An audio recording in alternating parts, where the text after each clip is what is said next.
Oh, now we are live. Hey, hey everybody. How's everyone doing? Malachi, you get to sit back and relax. I this do. time I round. do. This is your How's show. that I'm feel? I'm doing Yeah. fucking nothing. Let me just recline back here. Oh, look at him. Look at him. I'm moving to kick my feet up just because I can for once. All right, now roll dex save. Oh, Roll fuck. dex save. That one. All right, beautiful. Let me just make sure I've got the stream up on my end because we support. But yeah, hi everybody. Welcome back to school. Ugh. This is I have tricked you all. You have all been tricked. Now you're all gonna get an education. Please don't bully me. But I have But I already have an edumacation. You don't. What? Yeah.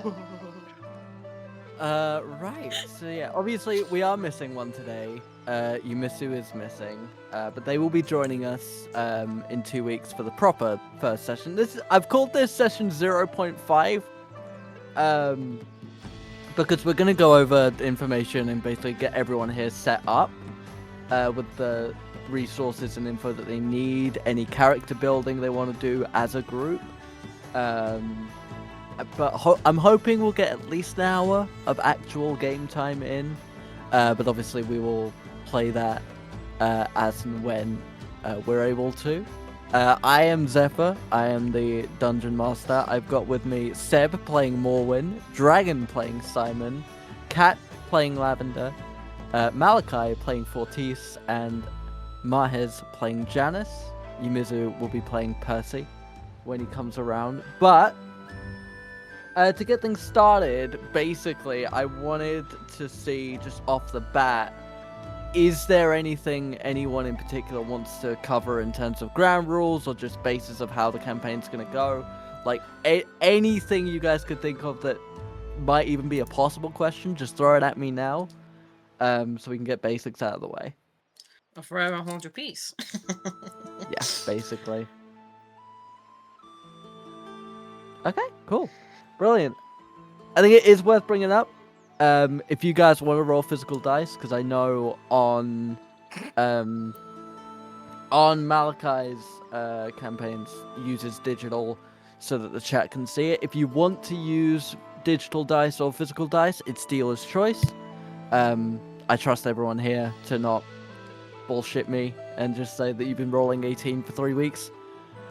17. So 17. you can do that 18. however you like, 19. because 19. we'll be using Foundry. And that I rolled a 1. So digital rolls won't come up on stream anyway.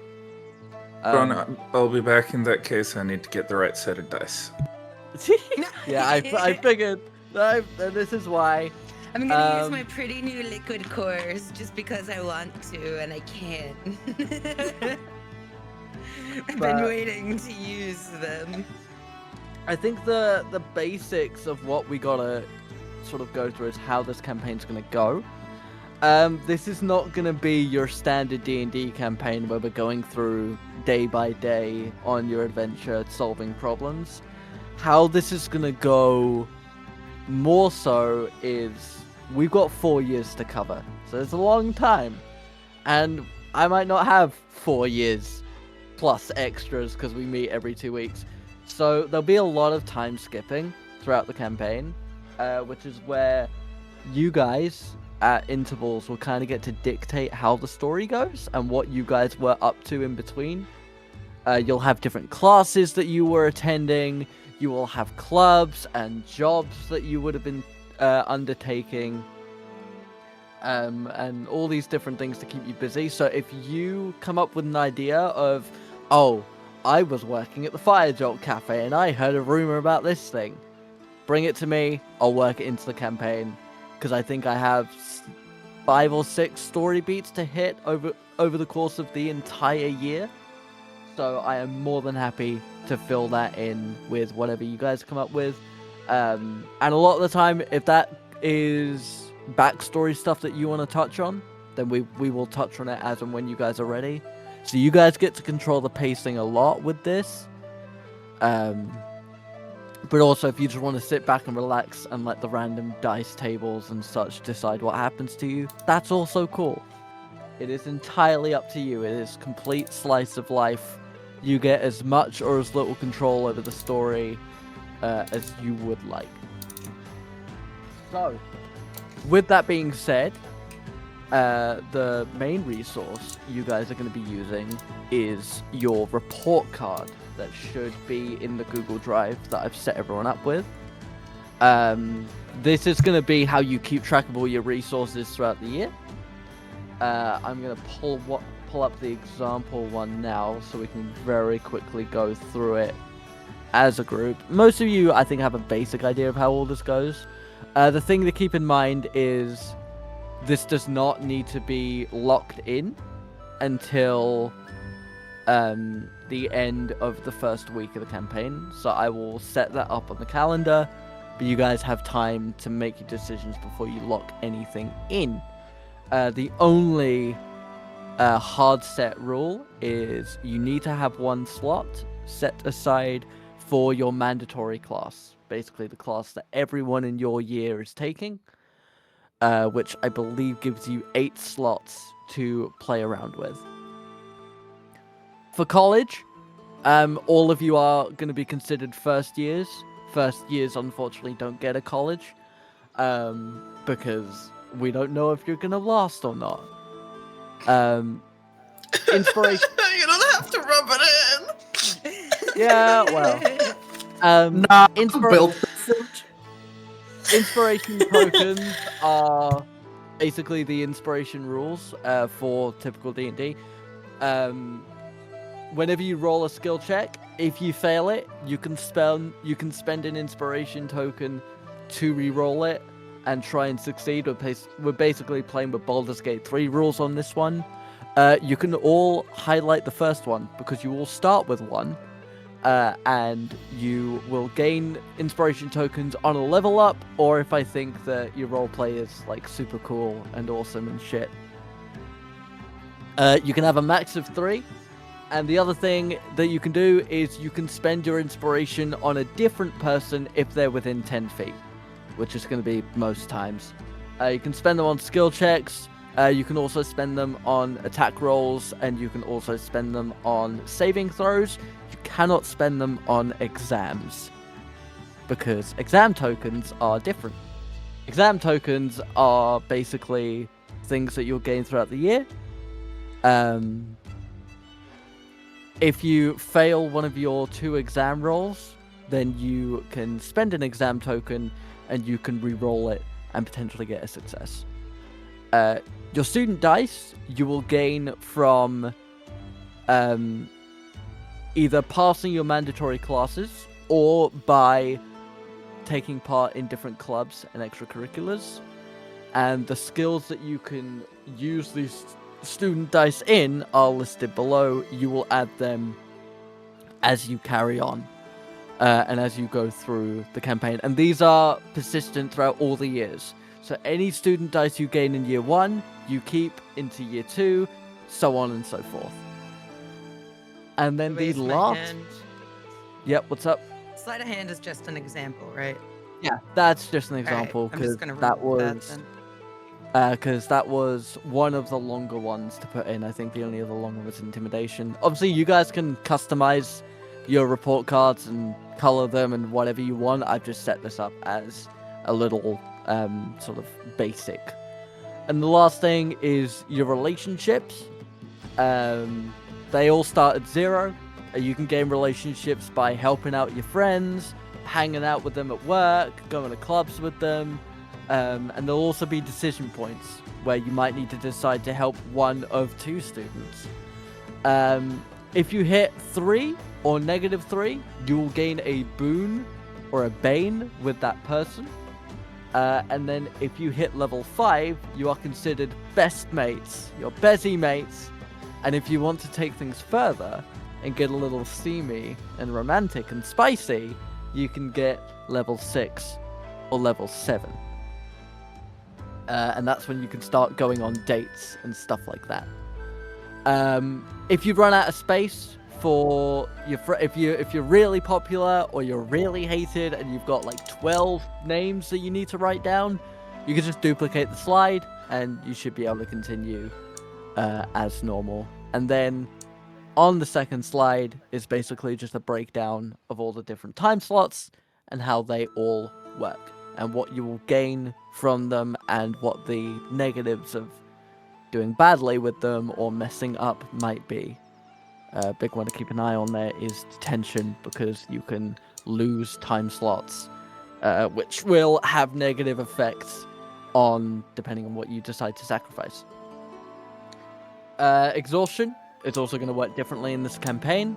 We're using the D&D 5.5 rules of exhaustion, where at level 1 you have a -2, level 2 you have a -4. If you get to level 6, you die of fatigue. And you don't lose those points of exhaustion by long resting. You can either take a rest slot, and that will completely reset your exhaustion, or you can buy coffee from the cafe or the cafeteria and reduce a level by 1. It's basically a little potion of caffeine, and you can reduce it by 1. So you don't have to take a rest slot, but then you also need to have the money to be able to keep up with your caffeine addiction. So what you're saying is, if I'm rich enough, I don't have to sleep. I can just keep chugging. Yes. Money is going to be important. Every first day of the week in the calendar, you will be given 5 gold.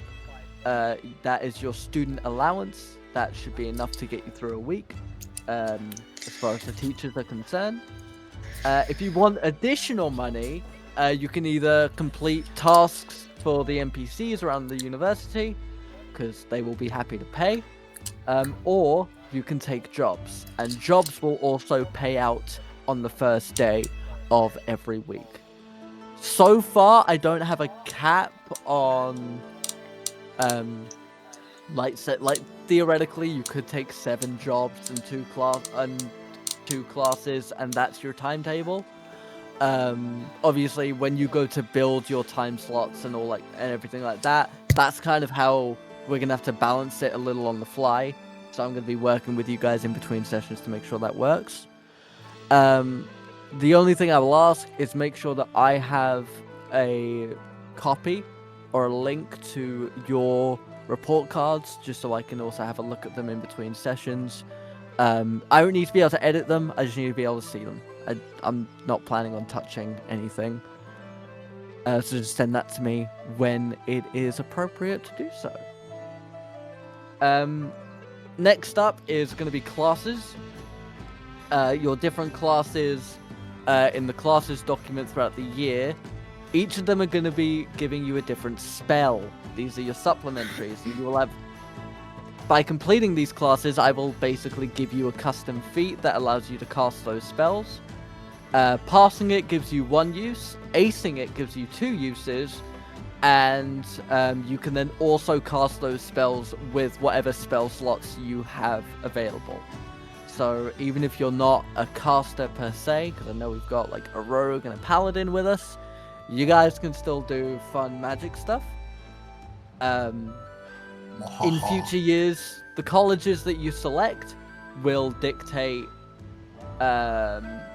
if you have a certain advantage in those classes, but obviously you might really want a spell that Prismari is teaching and you're a Quandrix. That's fine. You're not limited on any classes. You can take whatever you want so long as you have the time slot for it. But obviously keep in mind, if you are a Lorehold student, Janice, you will have benefits in the exams by being a Lorehold student on a Lorehold course. In terms of the colleges, you will have plenty of time to make your decisions. Some of you I know have already decided where you want to go and what you want to do. But those decisions will not be set in stone until the end of the first year. Your final exam will basically be your trial to join the college in question. So, feel free to flip-flop around and don't lock yourself in unless you're absolutely certain. Every class will have 3 skills listed. Those are the potential skill checks that you'll have to do in the exam. So you might want to factor in, I'm a paladin, I'm really good at charisma, I might take the charisma classes because I know I'm more likely to pass them. But I really want this spell that's in more of a wisdom class. So it's a lot of decision making. You guys have plenty of time to make those calls. Once you have signed on to a course though, you can leave it, but you can't join courses after the first semester. So basically after your first mandatory exam, which will be all marked off in the Strixhaven calendar. So I'll make sure that all that information is available to you. Is there anything anyone wants to go over? Or is that all pretty straightforward? I'll come back to you on that in like a couple hours' time once my brain has stopped smoking. I actually do have a question. How much do backgrounds come into play when it comes to like resources? I believe I asked you that question before, for my character specifically. So backgrounds and resources, that will be situationally dependent. But there will definitely be some feats and backgrounds that give you advantage for sure. Because I know Malachi was talking, a previous character has got something like Keen Mind. I know some people might want to pick up Observant. Those will add benefits to exams, but they won't be a free pass. So if you have something like Keen Mind where you're allowed to remember up to a month's worth of information perfectly, that will affect the exam DC. But it won't be a free pass. If you're observant and you're taking a class that is sort of based around that, then absolutely you can parlay for potential extra benefits and stuff. Ultimately, my final call is my final call. But I'm always happy to hear you out. And again, that's sort of the flavor of everything, right? That's how a lot of it is going to go down flavor-wise, is if you want to build your character a certain way, if you want to tell a certain story, I will be here to facilitate it as best we can. We will just see kind of how things evolve and go from there. But everything will kind of be on a case-by-case basis.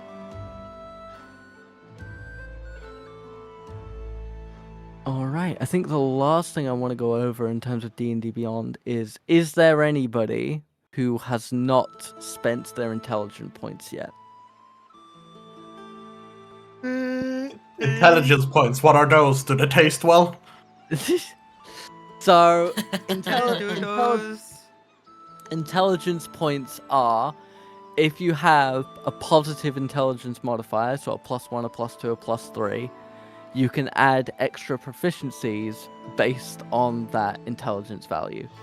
If you're negative, you don't lose any. Seb? Laughs in -1. But, so, for you, Kat, basically you have a +1, so you can add an additional proficiency. That can be a language, that can be a skill, that can be a tool, that can be an armor or a weapon. I'm just gonna However go you with want. athletics for now, just because based off the character, it would make sense, and it's at a -1 at the moment, and I'd like to fix that. Okay, no, that works. That works. Obviously. Do I do that or do you? If you right-click athletic, if you click on athletics and customize, you can set your skill proficiency level to proficient. Okay, cool.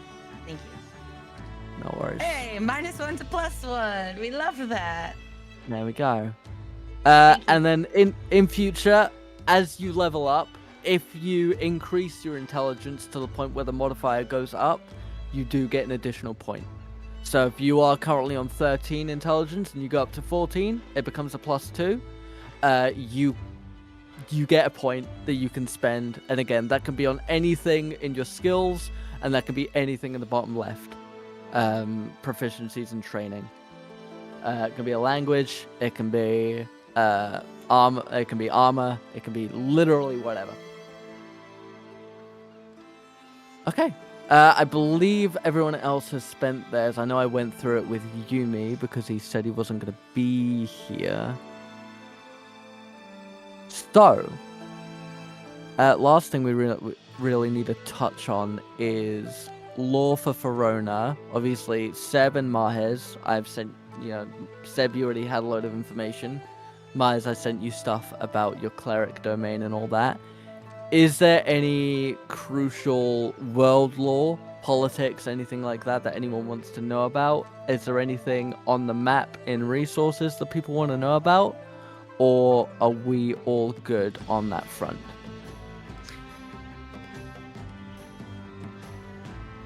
How has the giant crisis impacted the trout population? What was that? How has the giant crisis impacted the trout population?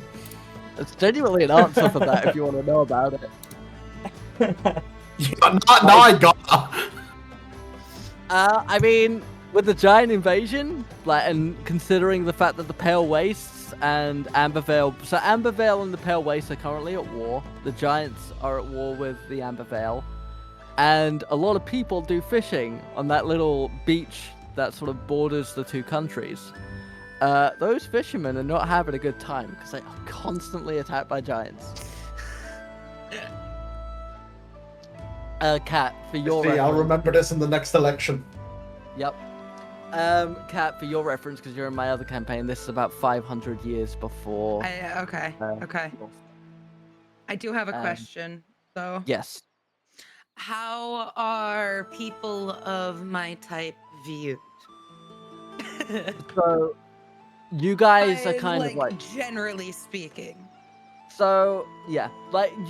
Obviously, you guys are very much like satyrs, centaurs, and other beast folk, where you are more so in like small tribes and pockets. There's no oppression or anything like that, but it is certainly people are lucky if they see one of your kind in their lifetime. Okay, I was about to say, so other than my affliction, I'm not gonna be like judged hardcore for walking in somewhere. Yeah, no, there's not gonna be fucking segregation or anything like that. No. Okay. I'll do it. This is We can bully you. We can bully you. It's fine. If you need the flavor, we're more than happy to provide, sweetheart. I was about to say, we've got the practice with Wilburyn. I mean, hey, if you're anything tied to the undead, Morgan will downright oppress you. not tied to it. No, Not tied to it. Smells like it sometimes, but you know. Yeah. What the fuck?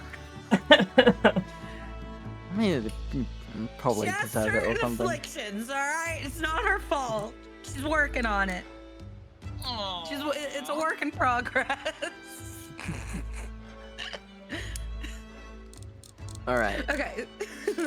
Yeah. Thank you. It is something that I'm going to touch on now. If there's no more questions about the world, important thing to note that kind of is really important. Dragons have been extinct for the last few 3 or 4 centuries. Fuck them. Wow. How do you Who feel needs about that, dragons Mahez? anyway? Hey, Mahez, how do you feel about that?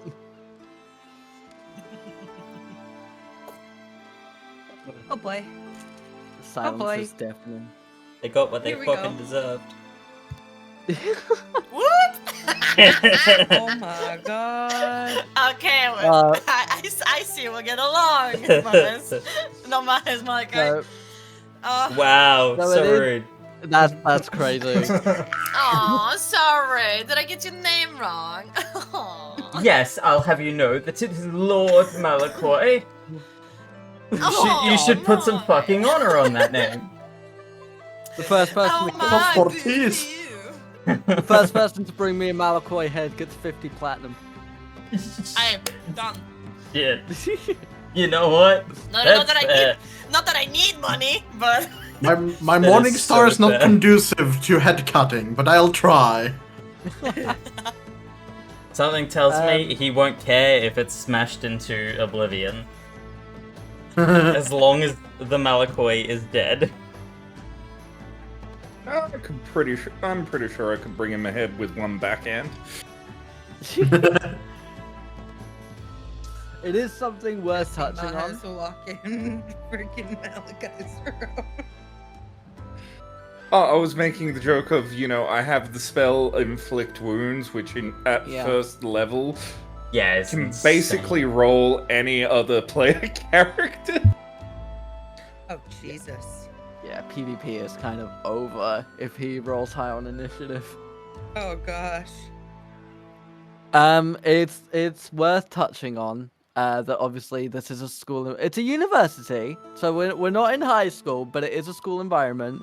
There will be some characters that are lovely.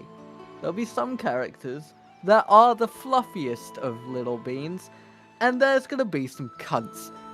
So I If it volunteer as tribute. I'm not. No. I am not gonna use this as an excuse to bully people because I don't need it. I'll bully you if I want to. Yep. Sure. Wilbur. But obviously there are gonna be, and I've specifically marked out a couple characters that I have intended to be antagonists. Obviously, y'all might end up befriending them, and this might take a very different turn, and I am cool with that. But I have kind like of, Octavian. I have taken a little bit of liberty in sort of, there are some characters that are going to be more open-minded and will be friends with just about anyone. There'll be some that are a bit more picky, and there'll be some that are just the bully characters. Obviously, Hold up a sec. Yep. Seb just said, like Octavian. We did not befriend Octavian. I bullied him into obedience. There is a difference. Yeah, that's very true. Wait, there's a difference? yes, there is. Believe it or not. Look, Sebastian. Look, you don't have to like forecast our relationship to everyone like out there. Like you don't need to do that. Dragon, we already knew. We already knew. I was gonna say, anybody who's been here for like 5 minutes knows. Oh.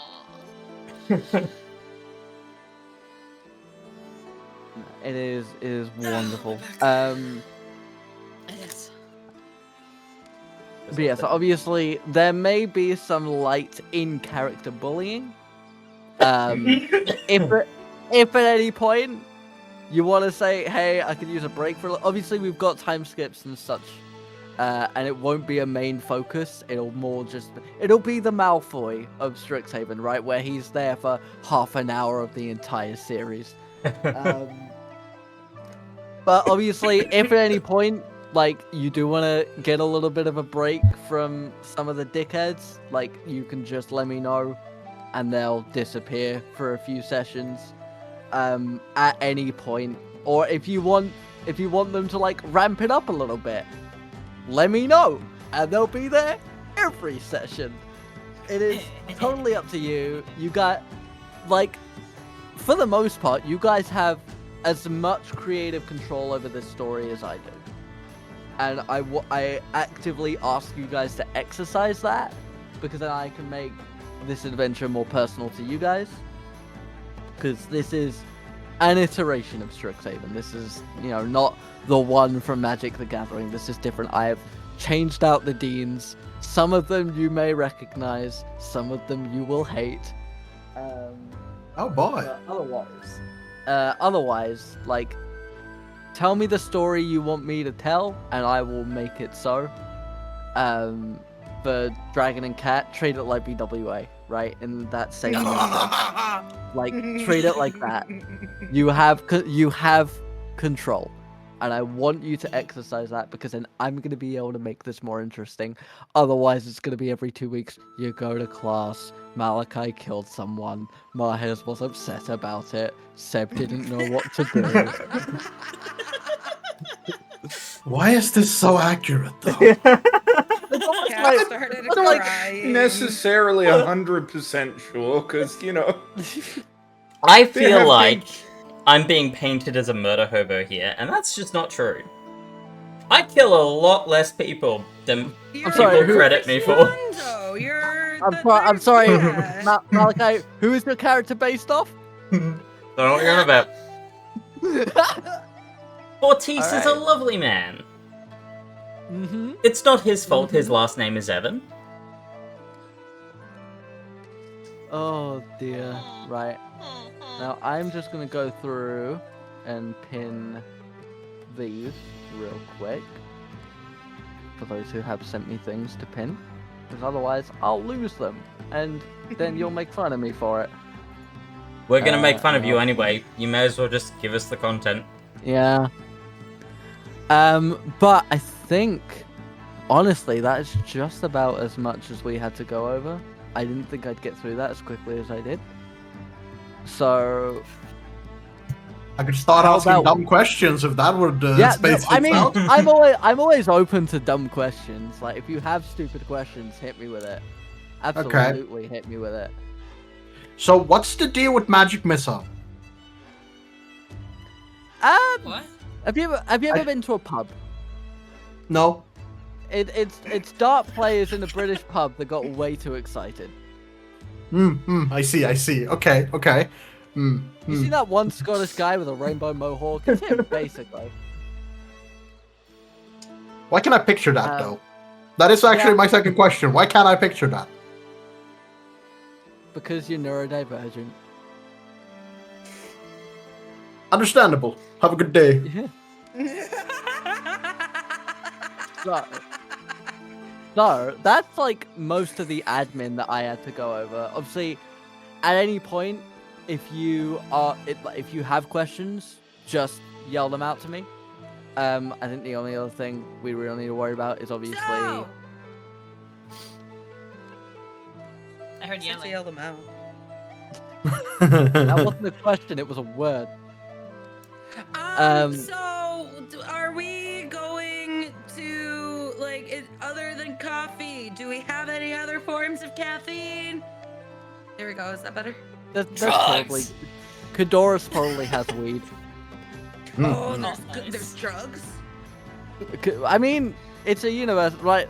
Let me just project this, and everyone should be able to see this on stream as well. This guy probably has weed. Classmate. This guy probably has weed. Nah, I feel like you're projecting.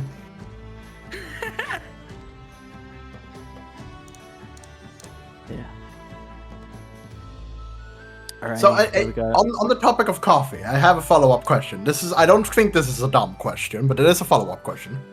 Mhm. If you do not need to eat, breathe, or sleep, do you still need to drink coffee?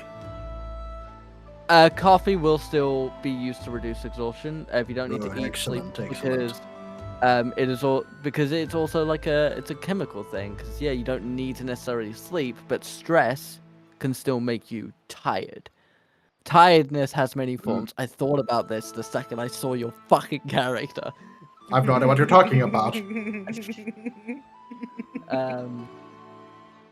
So I've got a question I just thought about in regards to when it finally comes up to exam time for our characters and Dispel I have, but I'll ask that later.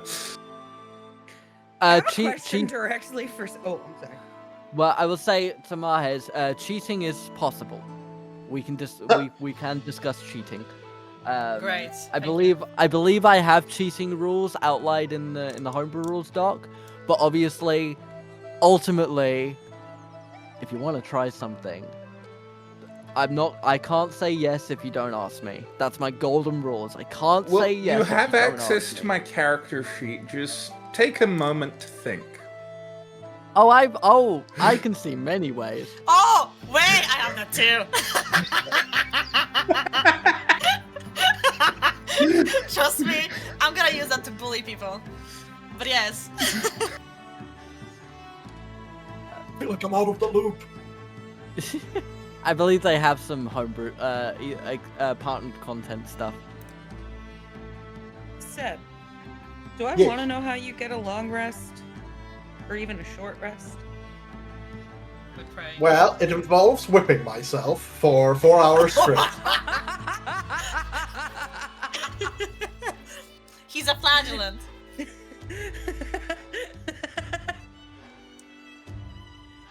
Sometimes, if I'm especially tired, it only involves me sitting and staring while pretending to pray. Actually, that's a lie. I do actually pray. Alright. So, now that all the admin's out of the way, should we find out who we're playing with? We're gonna go around the table. Feel free to introduce your character, a little bit that you would know about them. In the context of, you guys have all been on a ship for the last day or so. It's about a day's journey on a large shipping vessel to take you to Strixhaven. Just some basic stuff that people might have picked up on, information that might be known. And once everyone's gone through, if there's anyone who kind of wants to establish a friendship early on, we can go through and set that up. And then we should actually be good to just get right into a little bit of roleplay if everyone's down for it. So, Mahez, since I imagine you're one of the most prepared, introduce yourself.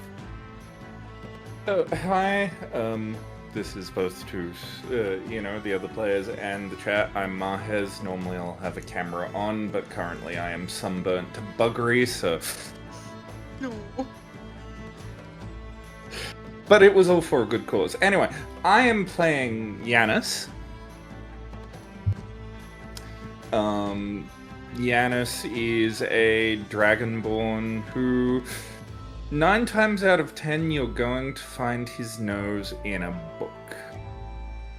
He is very much what you would call a, ideal student, constantly researching, constantly, catching up on things so that way, come time for a teacher to direct a question at him or some such, he is there. He's got the answer, he's ready for it well and truly in advance. He is an emerald dragonborn, so he's one of the gem types. And he, not necessarily great on the social thing. He does know how to be social, he just doesn't think about it. And I think I'll leave it there. Righty. Malachi. Let's have you next. Very well. I am Malachi. That is all you need to know. I am playing Fortis, a well-dressed old man, who, much like Janos, is not very good at the whole social thing. You'll find that for the most of the ship ride, he spent his time either eating, sleeping, or sitting unnaturally still. He has an odd black square on his head. And that's about as much as you know about him at this point.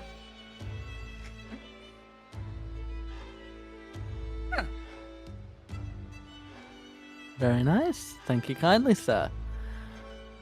Dragon, let's go to you.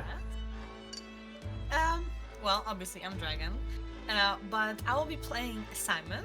He is, well, it's not the first time he is in Strixhaven University, there has been some rumors before. Don't believe them or do, up to you. He's a rather he can be kind. He can definitely be kind. But those who, well, he can be a dick. God, he can be a dick. But other than that, he seems to be quite well read, and you know, usually like when you look at him, you could have seen like a star model of a student. You know, good in classes, good socially, like used to be popular. So yeah, and he, you know, he knows the place. He knows the cool spots to hang out or hide or murder someone.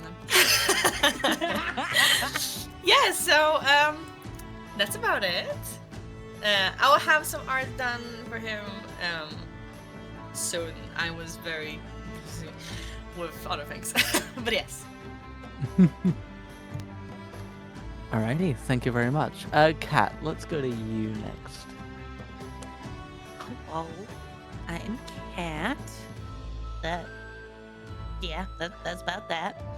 And I am playing Lavender, who's a type of Mopok, but instead of raccoonish, she's more of a skunk. And she tends to have a hard time socially as well, but for different reasons. And she tends to read a lot of books as well. But she's very soft-spoken and tries to be as friendly to everyone around her as possible.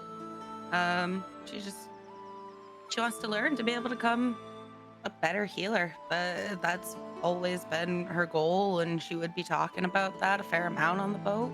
And well, to anyone that would be willing to talk to her. She doesn't stink constantly, but it's there, and it can linger at times. Yeah. Thank you kindly. And last but not least, Seb. I am Seb. I am the resident Swede. And Morwen is Morwen. Is weird. There are only 3 things you can know for certain about Morwen. 1, he always wears a helmet. He never takes it off. 2, he is very devout. He prays most any time he has a free time. Sometimes he whips himself while praying. He does not seem to have any compulsion about, doing this in private. He can do it out in public if he feels the need to. Oh, kinky. The third thing that anyone who has spent any amount of time near him would know is his immense hatred for anything undead. Define undead. Was it once alive but no longer is? Or rather, is it still alive while it shouldn't? I'm sure that won't have any weight on the plot whatsoever. Yes. He also walks around with this lantern with a pale blue flame in it. He's very protective of it. He also has... Actually, I don't think he would have said that to anyone. I had to disregard my last outburst. About Seb talking or Morwen? Yes. Gotcha. It tracks. Alrighty. Is there, now that you all know a little bit about each other, is there anything you guys want to establish whilst you're on the boat? Or do we want to get right into stuff? I have to remember a fourth thing about Morwen. Yep, absolutely. He never wears a shirt. You just play Lucky Seb. You would not be wrong entirely. Oh dear. Oh dear. Right. Good luck tonight, by the way, Seb. Yeah. Is there anyone that would like to sort of, pick anyone out, and you'd say you'd want to be hanging out with them on the boat before we get started, or are you all a bunch of introverted fucks? Yes. Oh, I can by all means hang out with people. Let me just figure out who I'm gonna. You know, 1, 2, 3, 4. I'm gonna roll d4. Let's see. Oh wait, that was a d6. What the fuck? I'm stupid. 4. Malachi. Oh Actually. dear. He would have been. Let's see. Sam would have been interested in. He has a little bit of a scope on the room, looks at all the people in there in general. But you caught his attention, let's say, and he would have, at some point, walked over, introduced himself. Interesting. We will explore that a little bit when we get started. Also, Malachi and Kat, just so you guys know, you didn't actually give me viewing permission on your slides. Motherfucker, Well, hang on, no. I definitely did. I need a request access. Motherfucker. Hang on, let me pull it up again. I got it here. This is not the first time we have been fucked over by Google Workspace. So I'm gonna unpin these really quick. We love admin. There we are. Try again. Try now.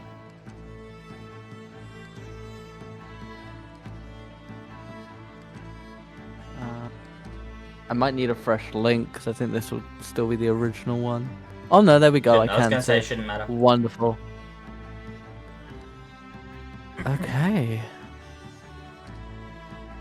Interesting. Very nice. Very nice, very evil. Okay. So, now is the opportunity for you guys to get any final words, comments, questions, concerns. Nothing is off the table. Is there anything you think you will need to know for your day before official orientation?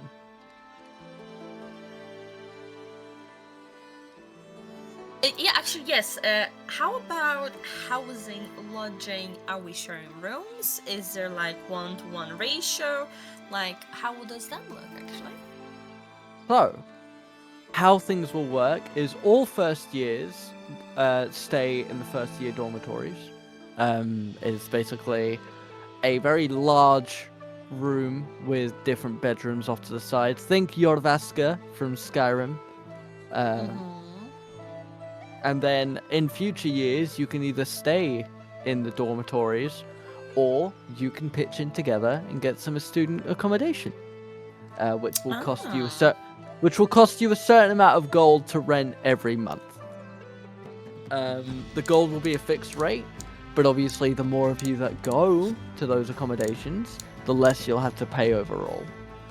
And I've got it set up so that if you want to, you can all 6 stay in one accommodation. The max is 6, but obviously you might have friends that you want to stay with, and obviously you've also got to decide which college you want your student accommodation to be in. Just because you're a Lawhold student, you can obviously stay in a Witherbloom accommodation.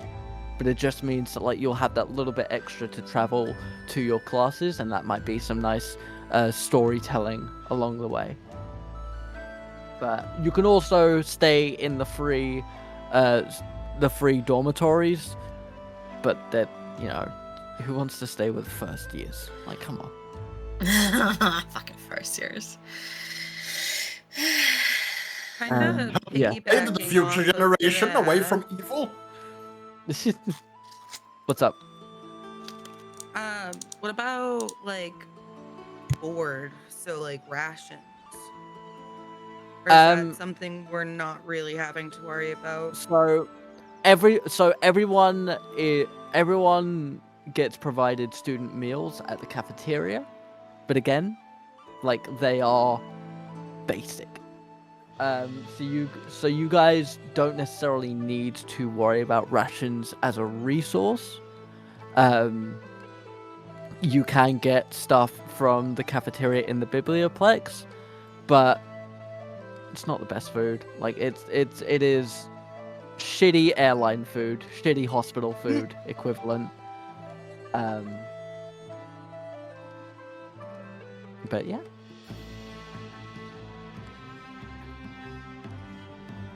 If there are no more questions, are we ready?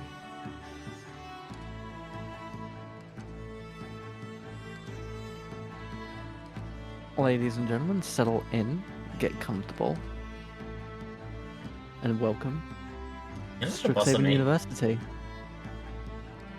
For these 3 hours, I am. I get for these 3 hours a fortnight. Yes, I am.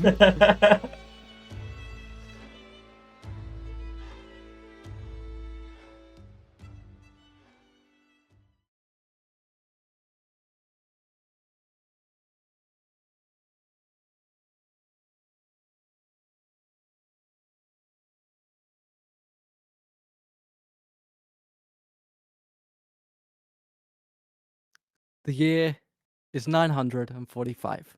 200 years since the appearance of Strixhaven University and the beginning of the new age. Verona has finally begun to settle itself from war and atrocity, some of which some of you will know very well.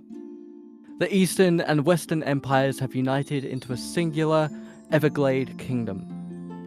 Drokaid continues its campaign against the invading giants, who continue to dominate the Pale Wastes. The Cinder Empire lies in ruins, the main cities having never recovered from the Great Dragon War. The dwarves of Damnatorum work to try and quell the recent uprising of pirates in the Southern Seas. And then there's Strixhaven, a magical fortress forged by the gods and the elusive headmasters to be a haven for the studious and the sentimental. Standing on a solitary island in the corner of the continent, its walls have produced some of the finest wizards, sorcerers, and even warlocks that Verona has ever seen.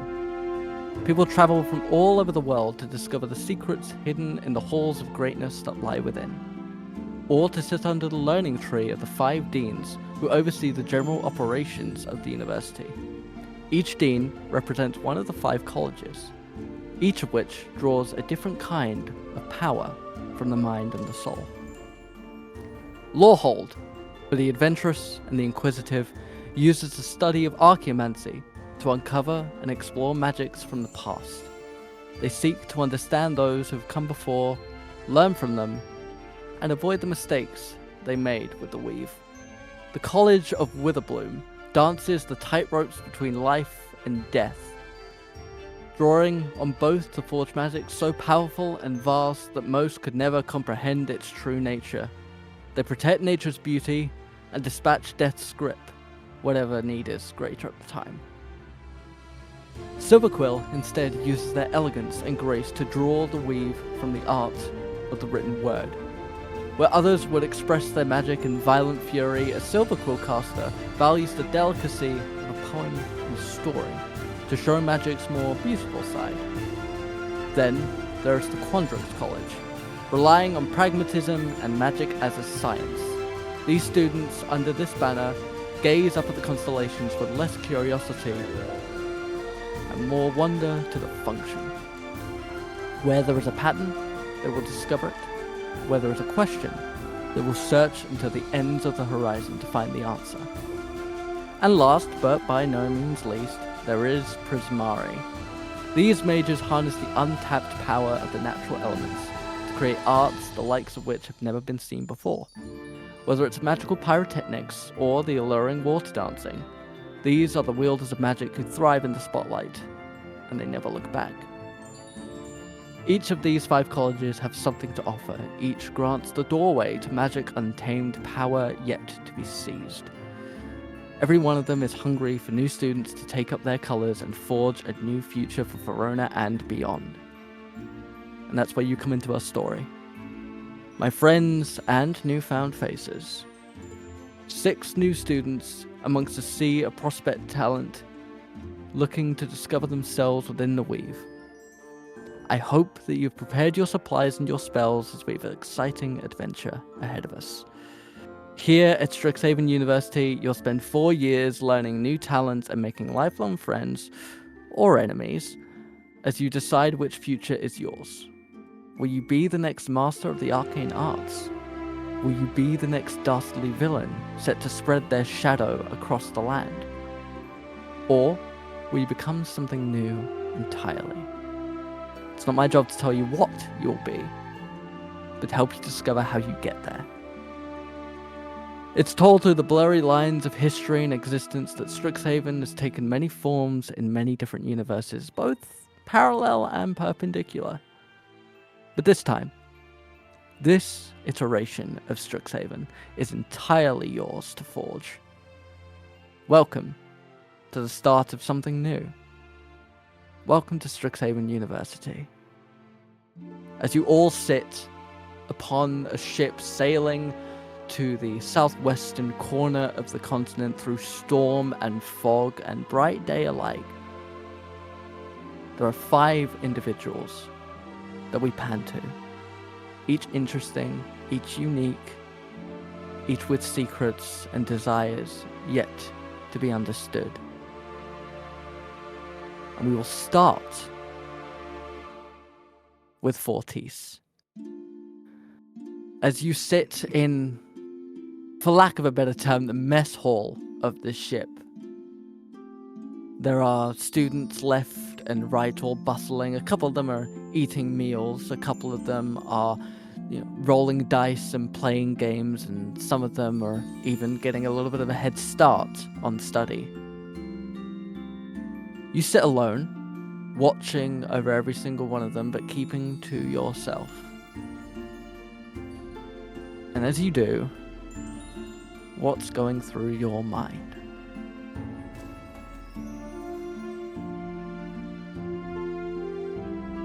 Absolutely nothing.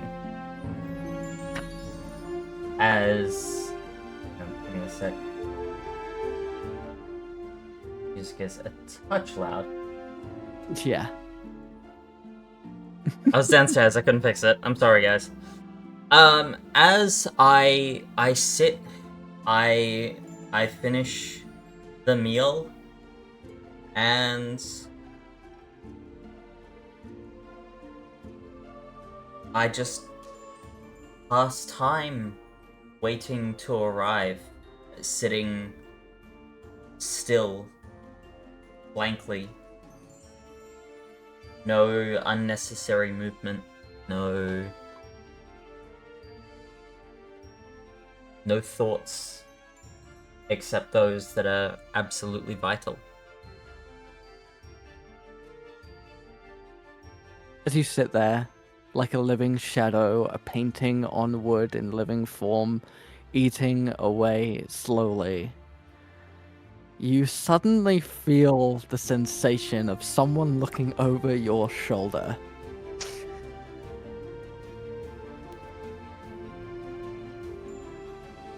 Is there anything in particular that you're looking at, or are you just blankly staring into space? You know, you might make a hole in the walls of the ship if you do so.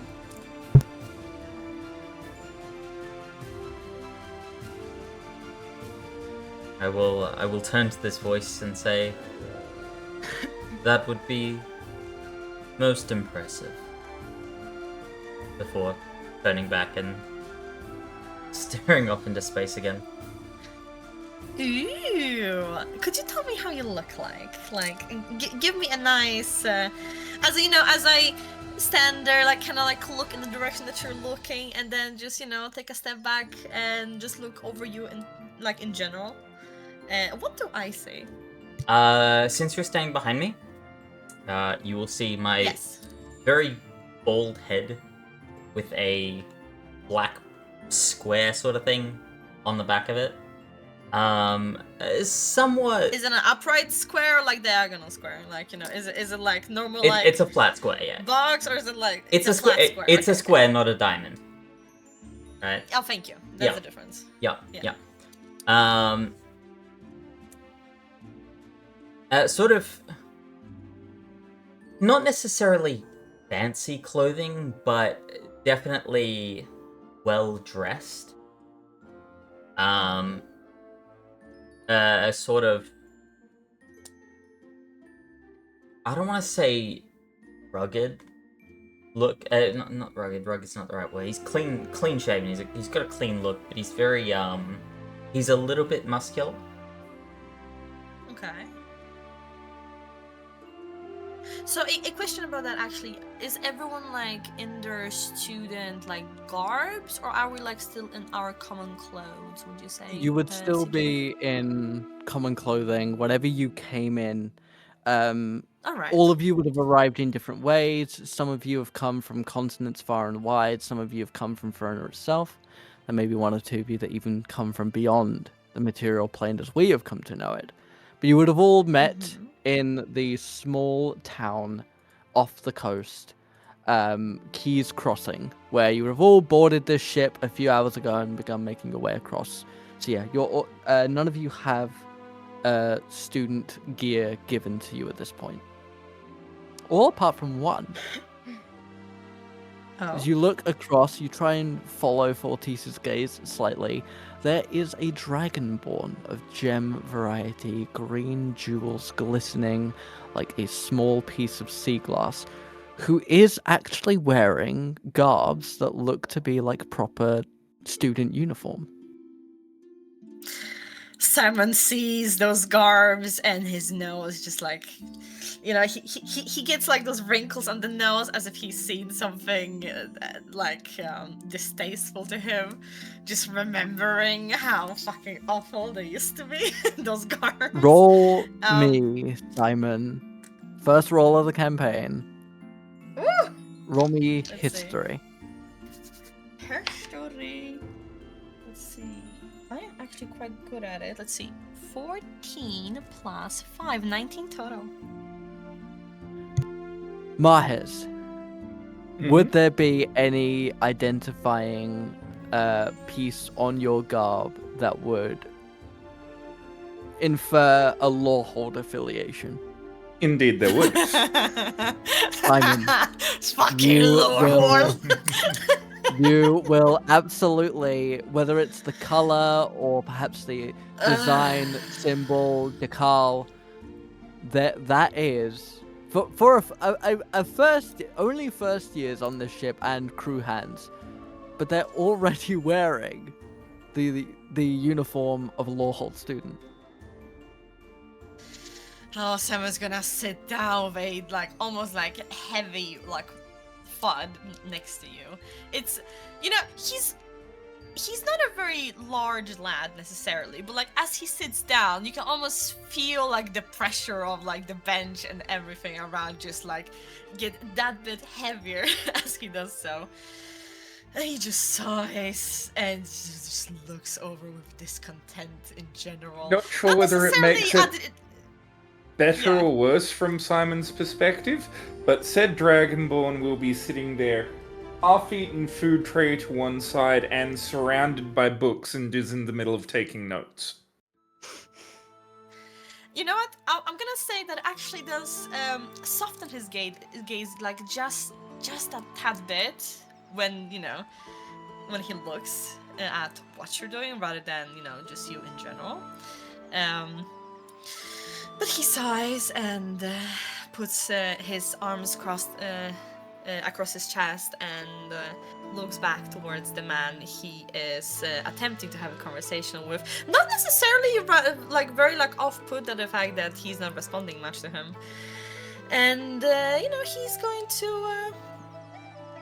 going to muse to himself like a little bit and ask if there's anything in particular that the man is going to that is looking forward to getting from the university. And before he catches himself, he's like, "Oh right, my apologies, Simon."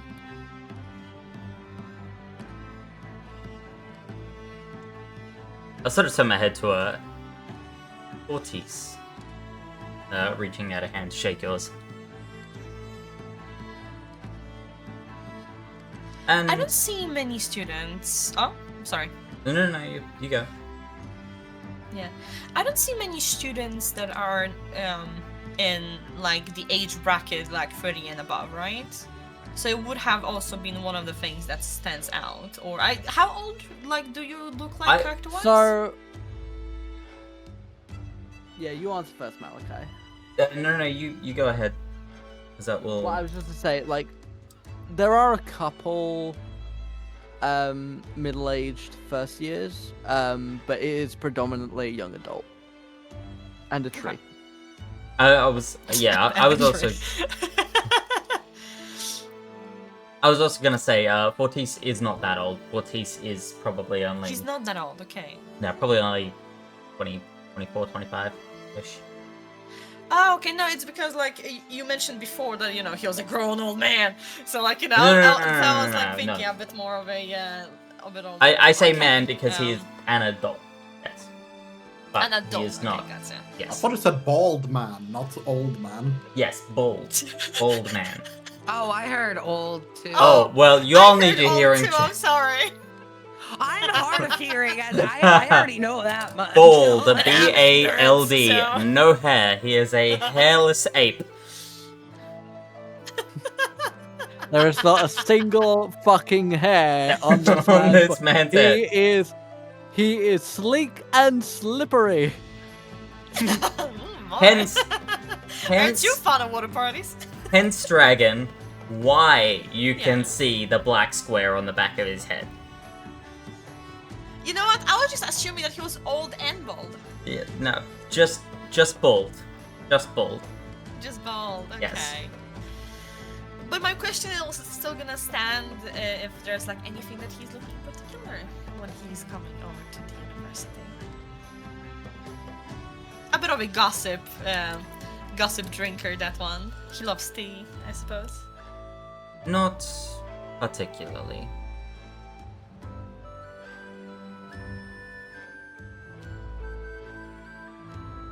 And if you don't mind me asking, what is your trade?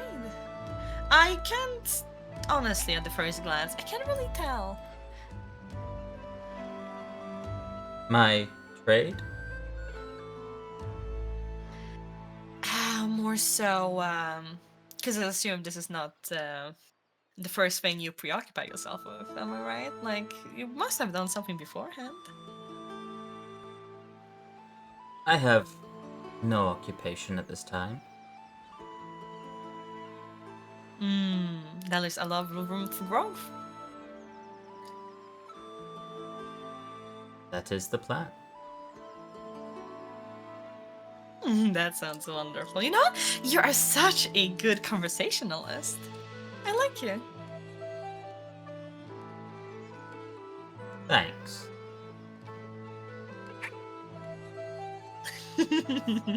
he giggles to himself a little bit as he keeps looking over the room.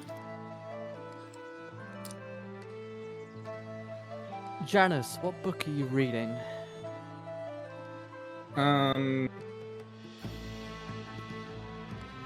Honestly, he's probably reading one of the history books he bought from, like, the school he studied at to relearn what Strixhaven was going to be like, and currently, yeah, he'd be looking over the history of Strixhaven. Alright. Cat. What's Lavender's mindset currently, given the situation, given the environment, given what you're about to undertake? What's your mindset? What are you thinking? She's How are you terrified. doing? She's Roll me fucking terrified, Constitution. plain and simple. Roll Constitution. Okay. All right. Awesome. I love that. Cool. Let's do it. Fuck me. That's a 10. Okay. You pass this time. Oh, okay. The DC All right. The DC has gone up. Oh, okay. Okay. You would Okay. hear like a sort of slight scattering, sort of the slight rattle of wood on against wood, and a table across from you is what looks to be a beast folk of some kind, black fur with white accents and lines going down the back and across the face. You see this creature sort of trying to eat a bowl of berries or some descript fruity meal, but as they lift the spoon to their mouth to eat and then put it back down, there's a slight trembling of the hand. They seem rather anxious.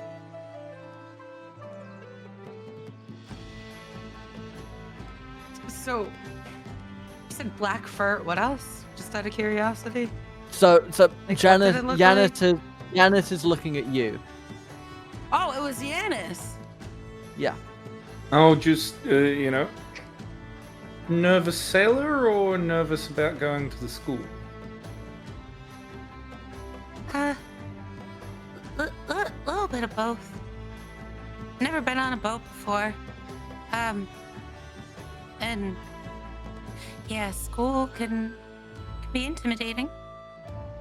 You like to read too? I just like knowing things.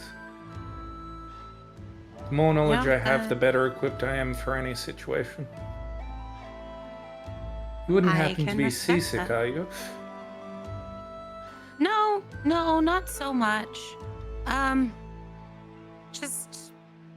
Just nervous. I'm not used to water in general. Rivers, lakes, sure, but this is, I don't know. This is strange.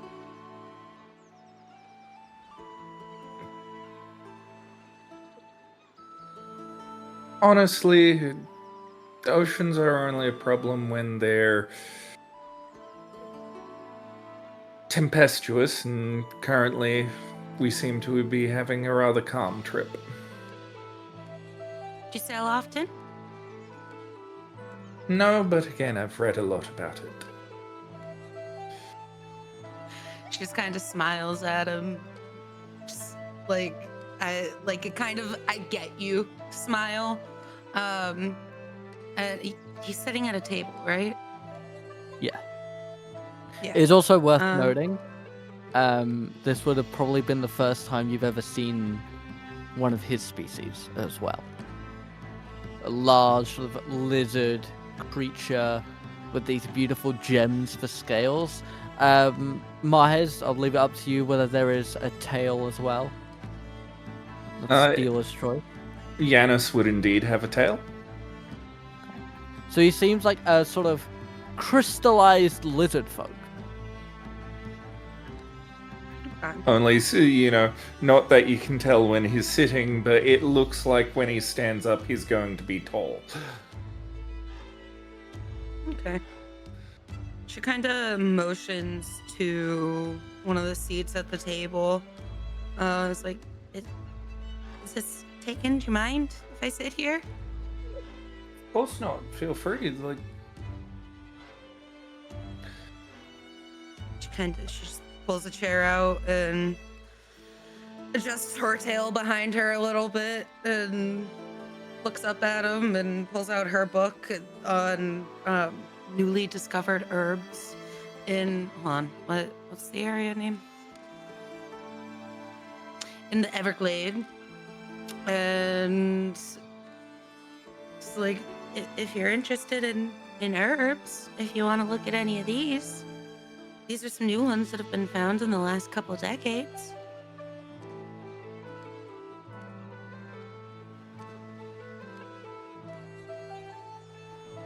He'll look over at the book quickly and perhaps another time. I'm trying to compile some information I have, and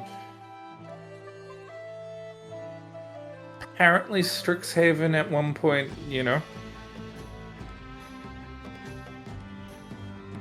had shortcuts between colleges and trying to see if I can get any information on what they may look like or what secrets they have, but unfortunately this is more just a general history book.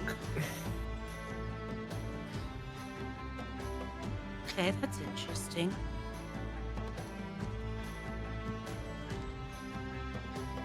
Our perspective will shift again. This time, we're gonna go to the main deck of the ship. It's a little bit foggy out, the rain is falling lightly. And there is an individual standing right at the bow of the ship, looking onward as this beautiful mermaid figurehead with this golden lantern breaks the cloud and fog away to create a path forward to Strixhaven. Morwen.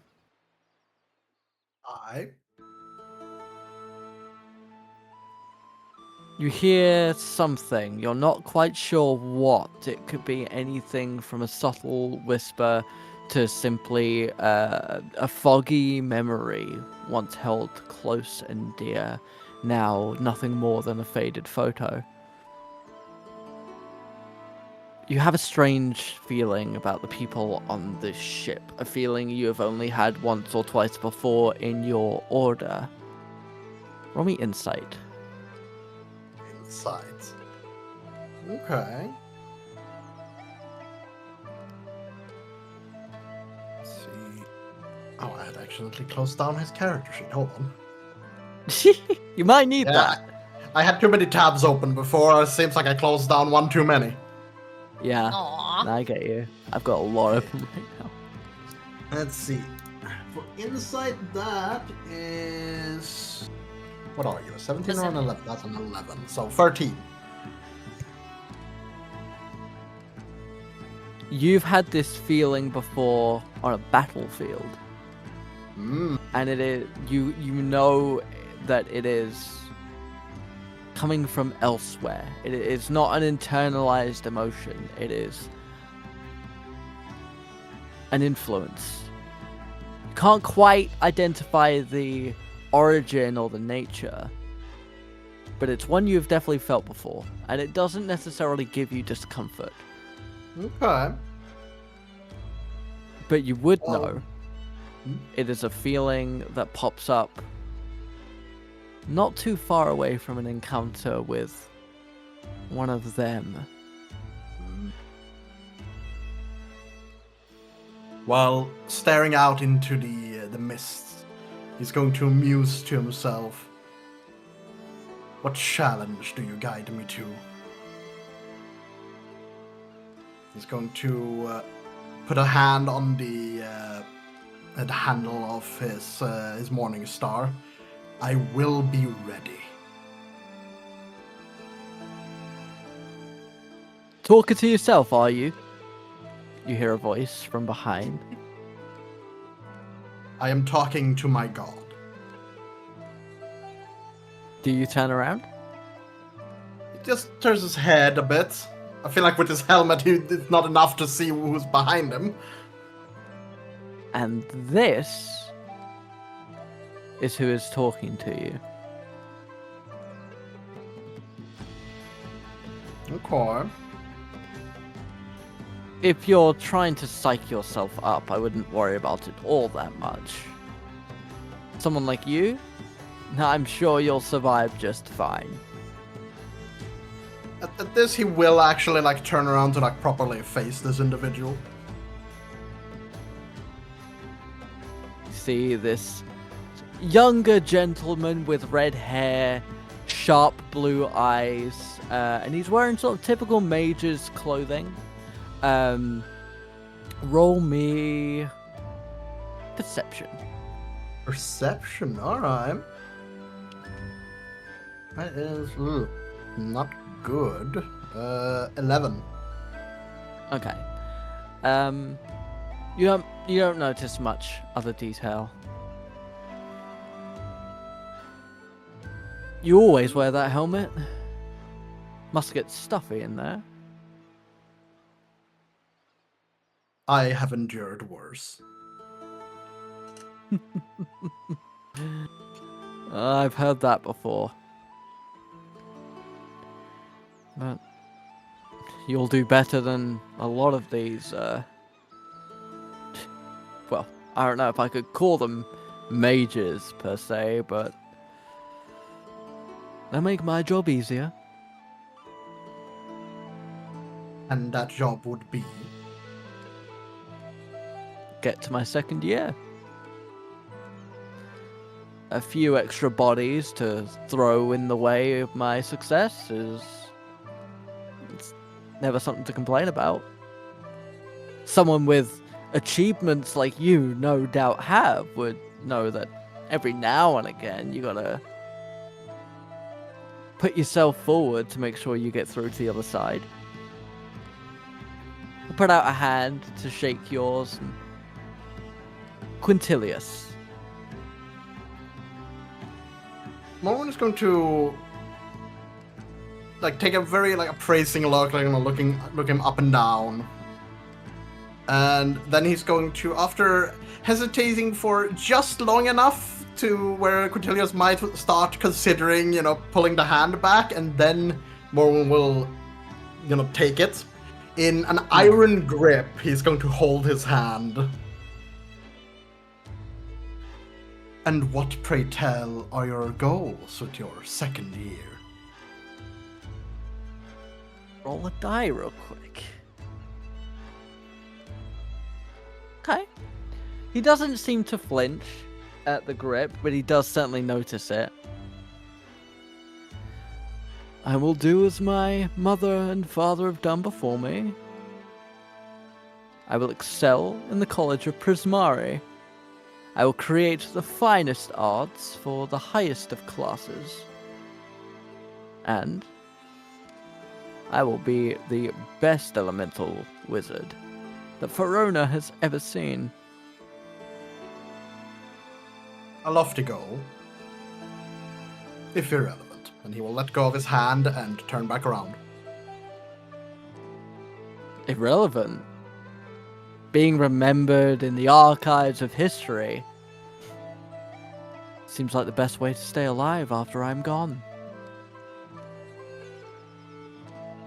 More will just turn his head. There are far worse ways.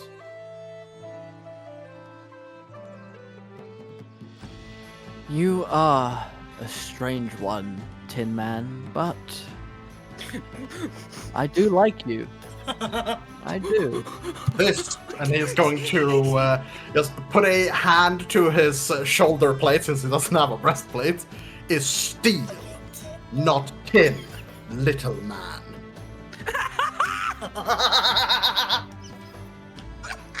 Little. Someone's got some bite. But so do I. You got fire in you. If you need a friend once we hit land, let me know. But be careful who you talk to. Some of this rabble and nothing more than fodder for our greatness. He'll give you a slight wink and turn and start walking, and he will walk past a halfling fellow with a big red beard and a black bandana tied around his head, golden ring pierced into a very large nostril. I don't like that one. Thought he was gonna say something about hand-me-downs with that Malfoy-ass attitude. Jeez. He seems to forget that no fire can exist without fuel.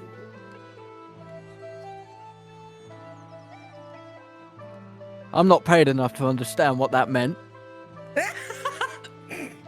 But he does not value the sacrifices to keep us going.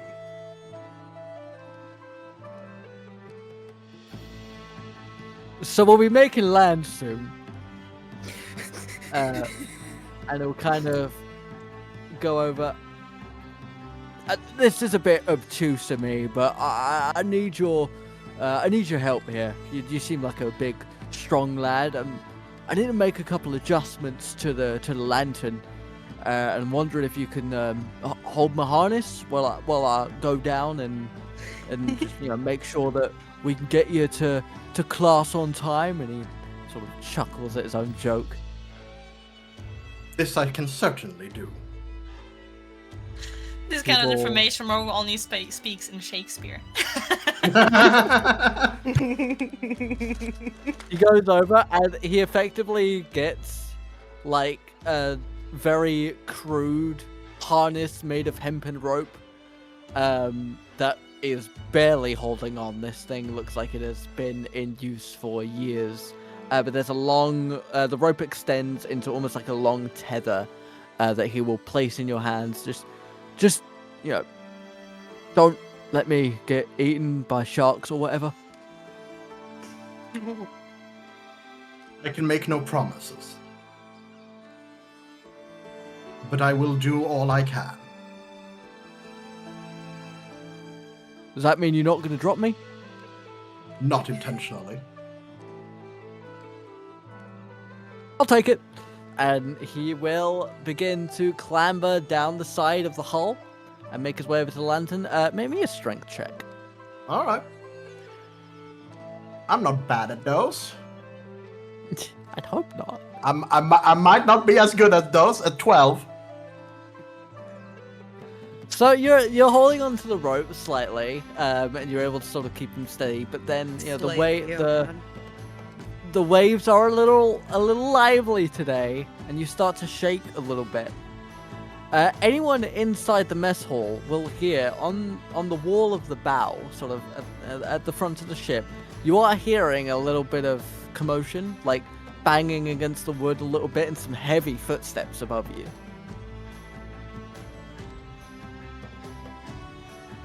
Yanis is going to sigh and close his book and really hope nobody's fallen overboard. Yeah, oh. Simon says to himself, I hope somebody's falling overboard. There are two types of people. That would be unfortunate for them. Yeah, I'll tidy up my stuff and head for top deck to find out what's going on. All right. Morwyn, you are struggling, and it's not due to a lack of your own strength, but you are fighting the natural elements, and it seems that Mara is not kind this day. Yanis, Lavender, are you following along?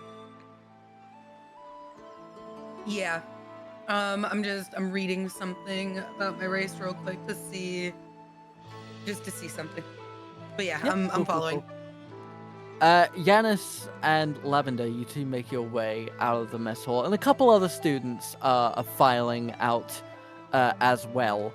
And as you make it to the top deck, you can see a few of the crew hands are starting to scatter a little bit. Some seem to be handling the sails, but a couple have come over to you, Morwyn, to try and help you keep steady. As the halfling kind of yells, "Don't pull me up! I'm not done yet! Just don't let me die!"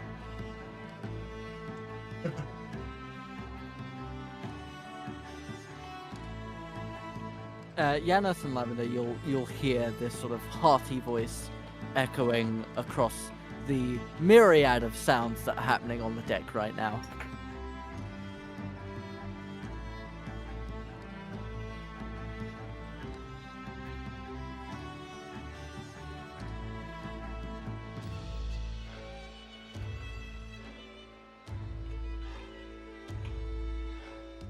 Yanis is going to look at the situation rather calmly and slightly disconnected, and then look around. This is a ship. There are plenty of, coils of rope around the place, aren't there? Yes, no, absolutely. It's going to grab a coil of rope, wander over to where, Morwyn is.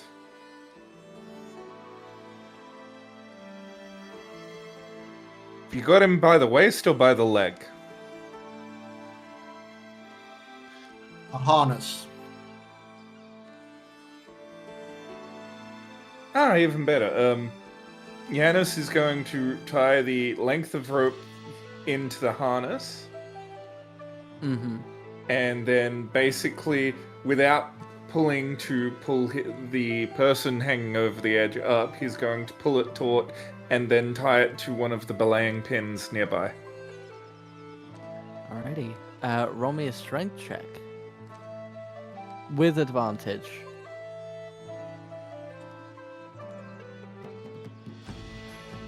Given your clear, studious background. That would be an 18. Alrighty. You're able to get around the harness and tie it pretty well. And you're able to sort of begin threading it into some of the hooks to keep him in check. Lavender, meanwhile, as you're watching Yanis begin to tie these ropes, and you see this large, bulky individual with shoulder pads, pauldrons, a helmet, and very little else, kind of holding onto this rope. The rest of the crew, as well. the rest of the crew, and a couple of the students as well are running amok a little bit. How would you like to help How would you like to help the situation? You can either give me an action you want to do, or you can specify a skill you'd like to try and use here, and I'll give you a couple of options. That's where I'm kind of struggling. She's not strong enough to be able to help. But the thing is, she is nimble enough to maybe be able to offer to do it herself instead. Okay. So how would you like to do this?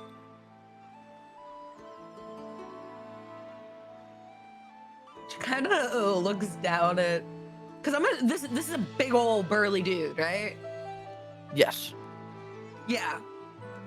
And he's still hanging off the edge? Yeah. Okay. So why don't you come back up here? You're kind of big. I'm a lot smaller. Do you want me to help? You calling me fat? No!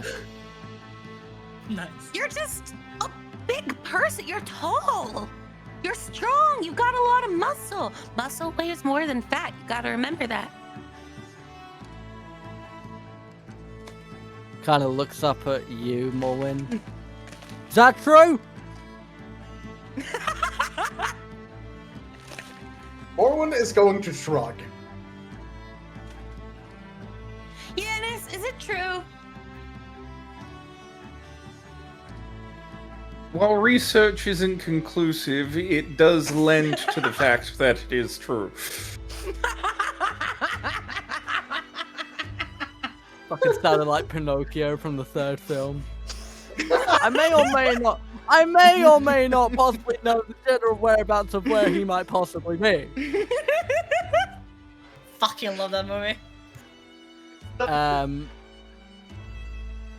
Roll me persuasion, Lavender.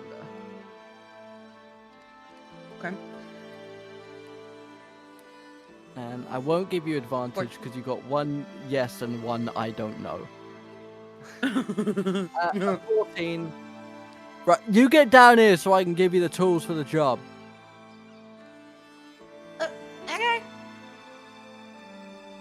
So you begin to. Yep. Oh no, the rope is hanging off the edge, right? Yes. Yeah.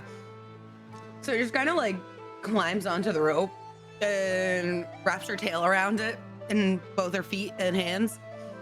It just kind of like, as long as this is all good, slides down, ease. It's like, okay, what you need? Right. Take this, and he will give you what is effectively a medieval screwdriver. Okay. And all you got to do is put it on this big coil here and just turn it until it feels really hot. And then get back up before you burn. Oh. Seems easy enough. And She lets out a little bit of a nervous fart. Roll me Constitution. Constitution. Oh no. Oh no. One. First murder of the campaign's about to happen. Morwyn and Janice. Who casts Stink Cloud? As this reeking smell begins to come up the hole, both of you make me a strength save. Oh no! Strength save, okay. Natural 20 for 22. Oh, nice. Okay. And Janice?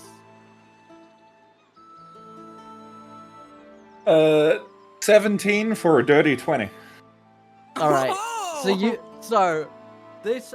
It's a reeking smell, and Morwyn, it's a smell that maybe you could relate to something, not to specify, but you sort of put your foot on the wooden panels in front of you for leverage, and you continue to pull and pull. And Janice, even you kind of like start breathing through your mouth instead of your nose, and try and focus as your eyes water slightly, but you are able to continue to tie the knot inside the mess hall. I would like Simon and Fortis to roll me perception with advantage. I'm sorry, guys. Perception, you say?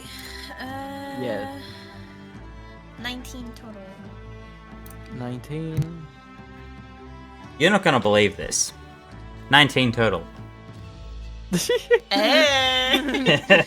So, Fortis, you begin to smell something not too dissimilar from perhaps some poisons that you have sort of experimented with in the past. It's not a nice smell, but it's somewhat, you could relate it. Simon, it smells like you died in here.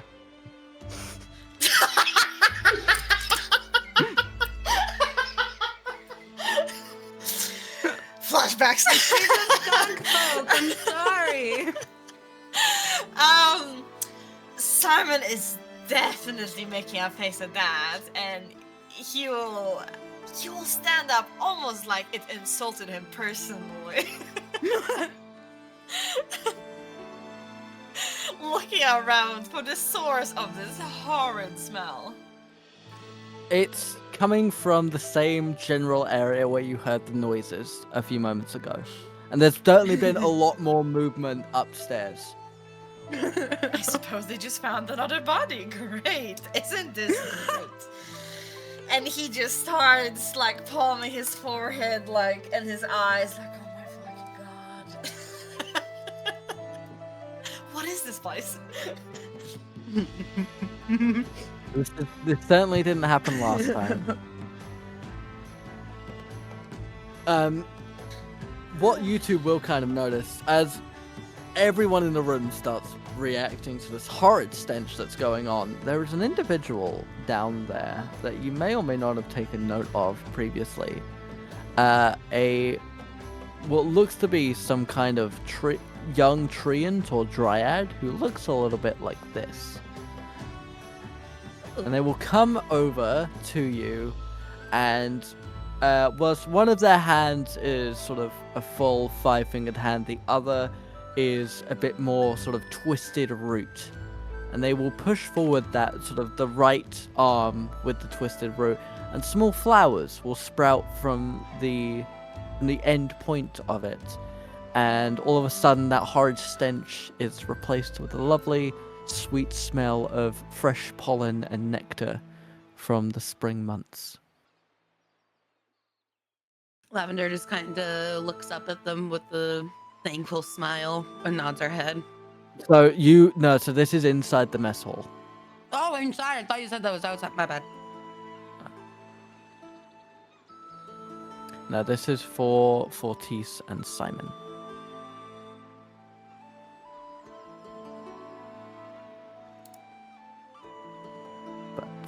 Thank we will you. go back outside. Oh, yeah. Sorry. I was spaced out. I You're heard good. your words, but I also thought it was around Cat and the rest of the guys No, outside. this is within the room. Amazing. I'm writing and I'm still paying more attention than you two. Unbelievable. Aww. I'm preparing my classes, thank you. You haven't done that yet? Oh.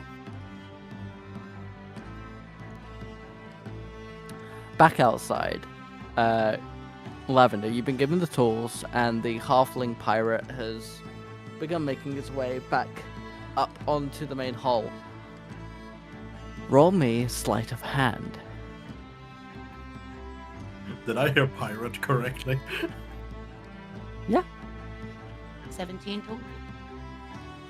All right, you're able to slowly crank this lantern. Certainly begins to get hotter and hotter as the light kind of gets funneled in to a more direct point. At what point do you think you begin making your way up?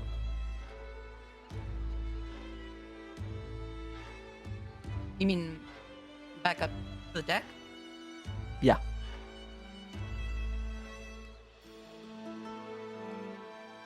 I mean, she kind of shouts up at the guy like, how's this? This is about the time where it goes off. What? I said this is about the time where it goes off and lets off a big ray of radiant power. It's very painful if you touch it. She tries to scurry up as fast as she can. And you're able to just make it up in time. Morwen and Yanis, as this sort of Mapak creature makes its way up onto the deck, suddenly a massive ray of light, kind of similar to a sunbeam spell or a massive guiding bolt, gets shot forward. And inside the room, Fortis and Simon, you would hear this very high-pitched ringing sound, which you, Simon, would know means that you are just about to arrive. As this beam lets off energy, colliding with the smoke and forcing it to part in this beautiful glittery explosion, everyone on top deck, you will see on this island beautiful tall marble buildings with purple rounded roof and 5 beams of blue light shooting into the sky. Your first glimpses of Strixhaven University. And the ship will begin making its way to a small stone port on the side of the island.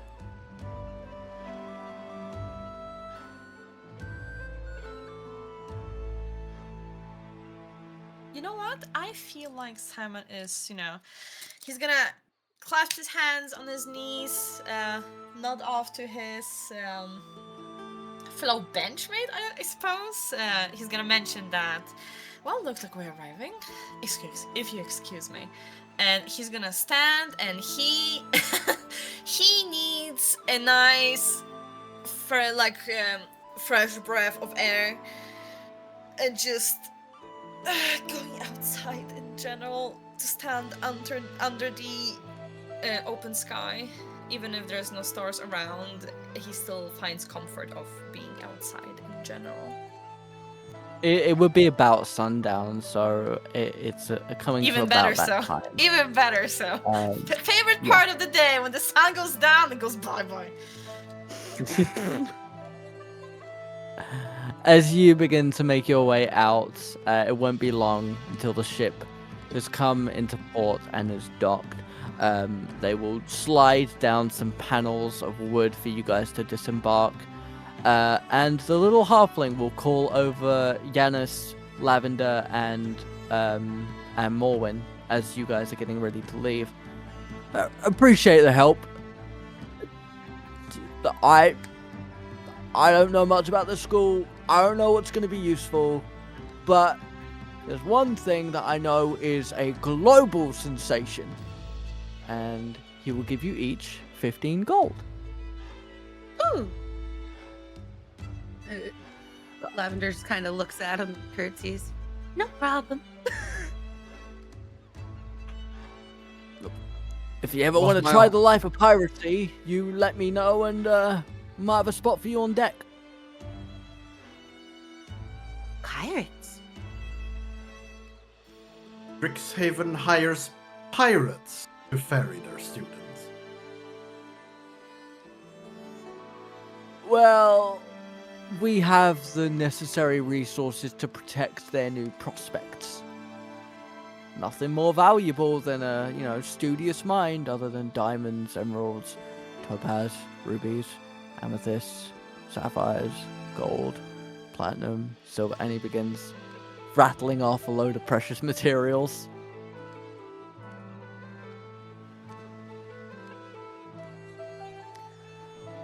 Fortis, it's about that time for you to disembark.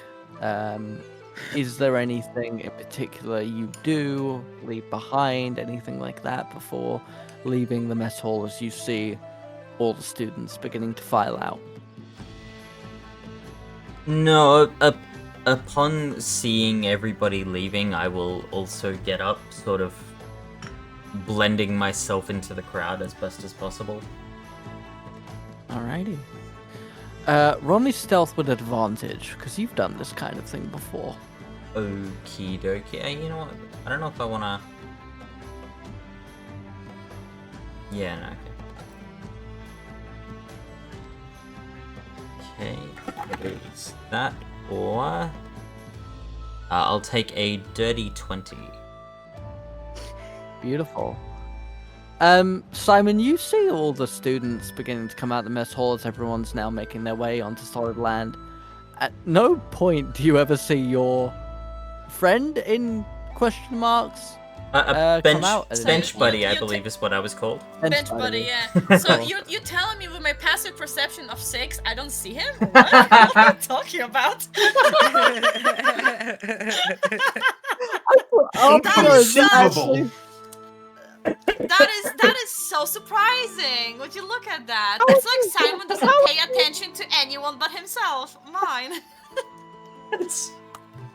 That is truly incredible. Passive perception of 6? How?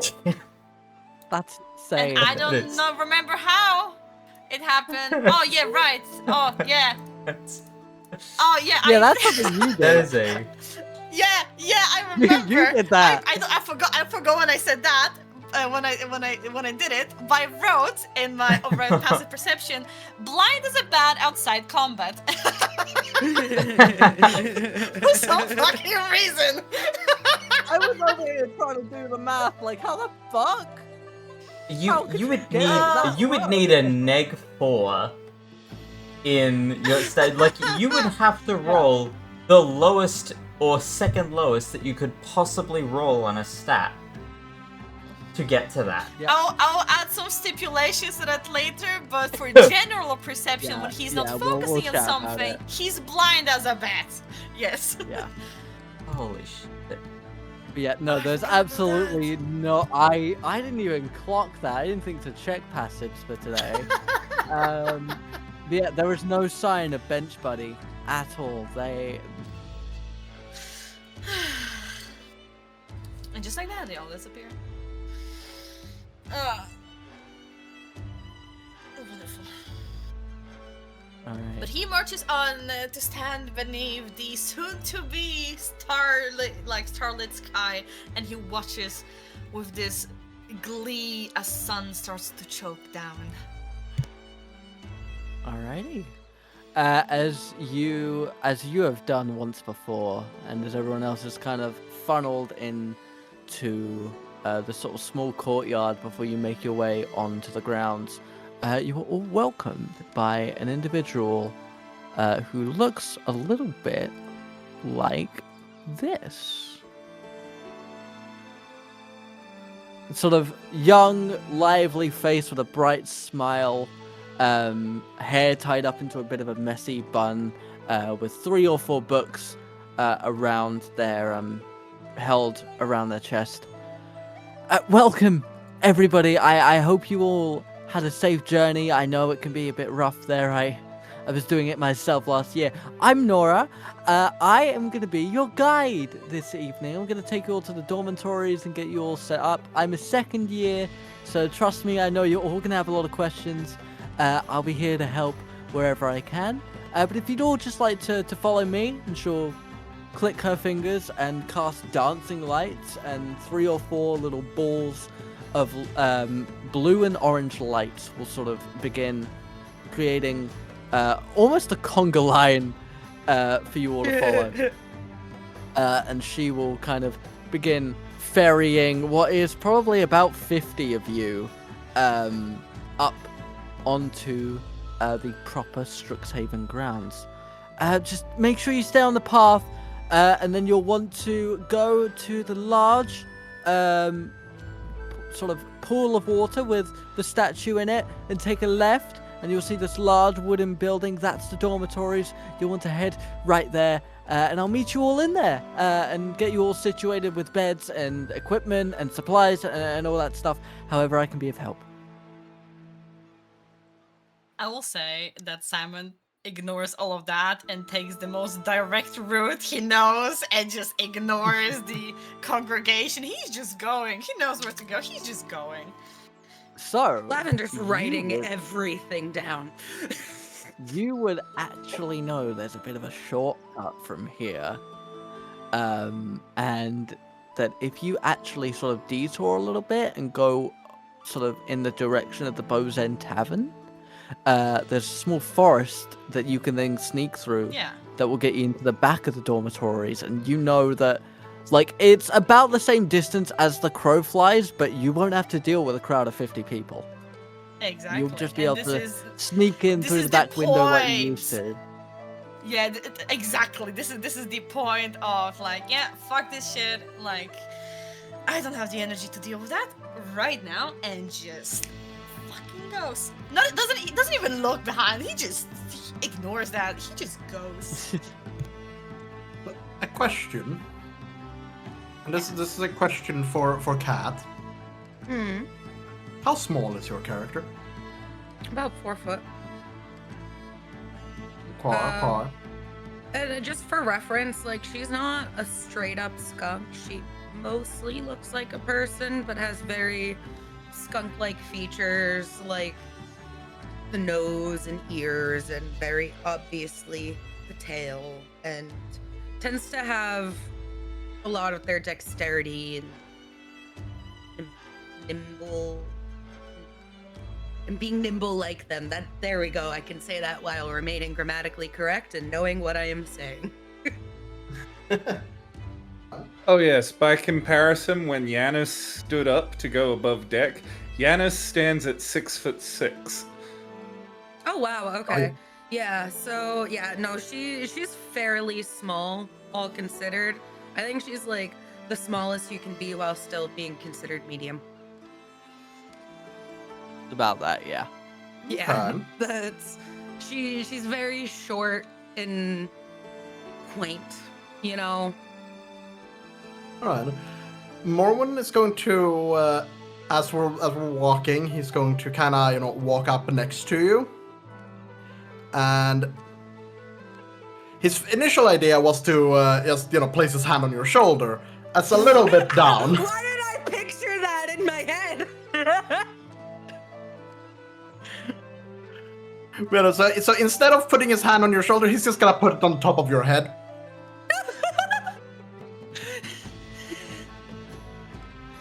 That was She bravely kind of done. looks up slowly at him. Thanks. I think. He's going to nod. Are you able to tell where you're going while writing? Yeah. No, I think I should be good. I do this all the time. You will nod and continue on. Have you been here before? I have not. Oh. Okay. And she just keeps writing away. So, with a passive perception of 18, Janice, you would, as you're kind of just like taking in the sights, you know, you're very Yeah, I'm very privileged to much be doing here. that thing of, holy shit, I'm finally here. Yep. And whilst you're doing that, you do see Simon, someone who was in the mess hall, you know, just before you arrived, sneaking off to the side, off the beaten path. It don't seem to have been noticed by anyone but you.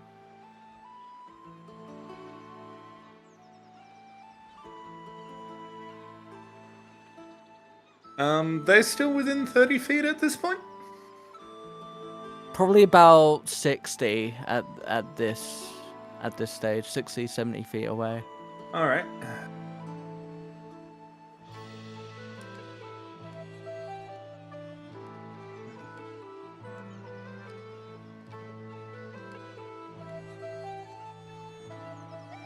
So I'm going to jog to catch up and just be like, I believe we were told to go the other way? And I believe that if you want to be squashed by a rampart of masses of bodies, you should continue along the same way. I don't intend to do so, so I would like to get to where we need to go much quicker. Thank you very much. Oh, you've been here before? I have had the unfortunate privilege of studying here before, yes. That's fascinating. Perhaps you could help enlighten me. Did you say unfortunate privilege? I just want to make sure I heard you. Unfortunate privilege of studying here before, yes. That's exactly what I said. You know what, by all means. If we can catch up, I will let you tag along.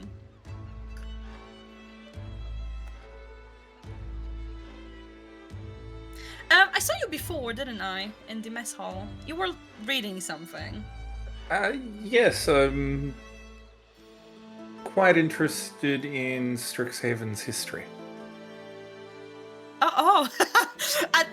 Hearing about Strixhaven's history, he has a bit of a, like... Okay, that's okay.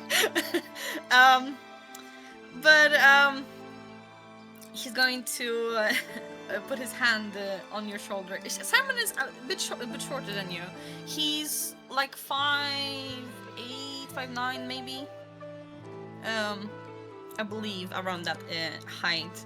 And he's gonna say that, trust me, just don't overdo it with the studies. It's not worth it. You're going to learn everything you need and then some without having to pour your soul over the books all the time.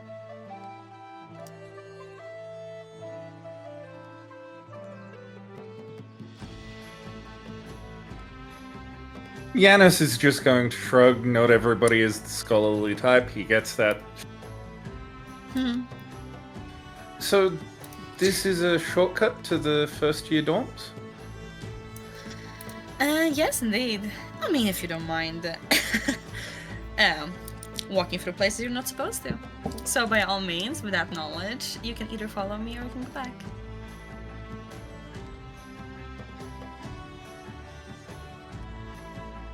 Knowledge itself should never be forbidden, and he's gonna follow.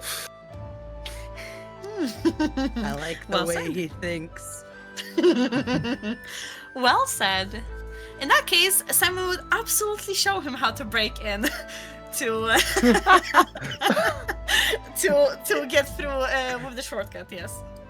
Up in the top left Now- screen, Morven disapproves appeared. Yeah. Now, the question is, Fortis, Yes. you would also have identified in your sneaky little hidden ways that Yanis and Simon are going off, and then the rest of everyone else is heading down the designated path. What would you like to do in this situation?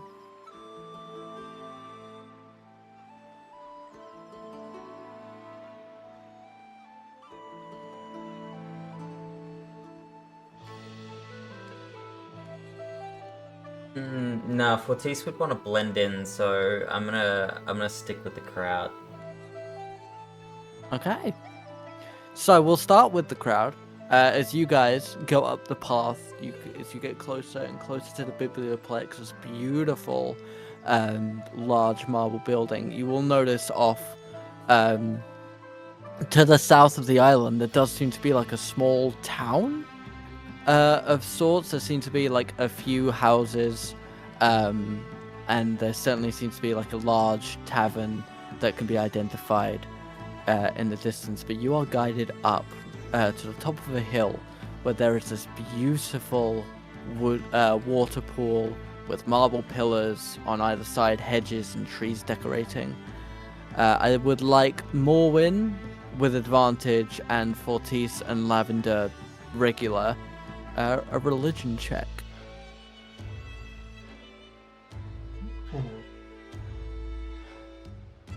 Ooh.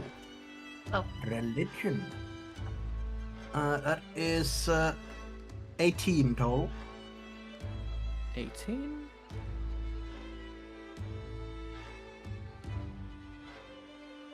That will be a 6. And Cat? 12. Okay. So Morwen and Lavender, apologies. You would know that the statue in the middle of the pool is of Baltari, the god of knowledge and the sort of godly overseer of Strixhaven. Fortis, you would simply identify it as a sort of tiefling-looking creature. Large horns and sort of robes that go over the top. Simply sort of reading a book. Just sort of standing, almost gazing across at the new students as they make their way. You continue to be guided down the path. Nora be answering questions that they receive as they go. Seb, did I hear you? Yeah, a question. How much would Morwen know about the, let's call it, relation between Saint Lilia and Valtteri? I will let you decide that. How much would he know? I feel like he has a good understanding. I feel like he would be quite familiar with the gods that are more favorably and more. The opposite of favorable me. I feel like the more favorable and the more hostile relations he would have a pretty good grasp on. The others he would have at best a vague knowledge of okay, at least we're cool with those. Yeah. To my knowledge, correct me if I'm wrong, because you have the master file. Yes. I don't think there's any active disputes Remind me, between what is the god Twilight about? and Knowledge. Knowledge, sort of the gathering and dispersing of knowledge, the power, and sort of has a very strong relationship with the god of the arcane, and a firm believer that you do not judge a book by its cover. No, they would actually have a bit of a dismay for that, because you absolutely judge a book by its cover. Okay, so I by will the way, describe it. to everyone who doesn't know that, I designed the goddess of Saint Lilia. This is actually really funny. I was about to say, I designed Baltari, the god of knowledge. And I was silently thinking to myself here, what a fucking role for me to fail on. Yeah, right? Oh my god! Yeah. That thing you made? Yeah, I'm fucking shit about it. Okay. Yeah, no, Saint Lilia is definitely of the understanding of definitely judge a book by its cover. Yeah, because Lilia, correct me if Lilia is the grave domain, if I remember rightly. I believe she was, right? Yes. So I'll describe it, Seb, as there's no active conflict between them. No, that wouldn't be no. Because there's the neutral benefit of there's the neutral connection with They're Paradigm. misguided, but their heart is in the right place. But you know, What is Saint Lily? Saint Lilia is the grave domain god. Okay. So, sort of, whereas like you have Saureth, who is the god of what happens after death. Saint Lilia makes sure you get there, and stay there, preferably. Yes. Because Kat's very familiar Yes, with bad Saureth. things will and happen such. if you get back up. I'm sure that won't come up. But because there is the mutual sort of respect for Paradigm, who is the god of the arcane, sort of master of the weave, as they are described to be. And obviously, you will use your magic to smite the undead and send them back to from whence they came. And Baltari will allow for the teaching of that magic, but you're also not going to bat for Baltari either. Like, if Baltari's in trouble, they could probably handle that. Like, they'll be fine. Because they're the god of Alright. knowledge. They already know the solution. They'll be fine. So as we pass the statue, Moron will give it a acknowledging kind of a tilt of the head. This is But- business. This is business. Basically, it's like it's you know it's just a courteous like I know I'm on your turf right now, but doesn't mean I want to interact with you. Like here, have a courteous nod. Yeah. We have to work together. That doesn't mean we have to go for beers after. Yes. All right. Meanwhile, in the heart of town, Simon and Yanis, you guys are making your way around the back of the Bow's End Tavern. Yanis with a passive of 18, and Simon with a passive of 6. Averages out well enough where you two will see 2 cloaked figures outside the back of the tavern. One of them is sort of very tall, sort of slightly shorter than Yanis, 6'2", 6'3". And Yanis, you would know that they are wearing. I'm just gonna make sure that I'm right about this. Yes, they are wearing Witherbloom robes. The other individual is simply wearing a black shroud. No emblems, no college affiliation, nothing like that. But a very subtle purple glow comes from underneath the hood. So we both spotted, right? Yes. I have a feeling that Janice might have even pointed it out.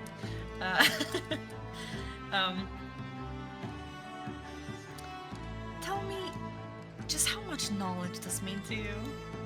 Right. Your name is? My name is Yanis, and for me, knowledge is Yanis. everything. How quiet can you be?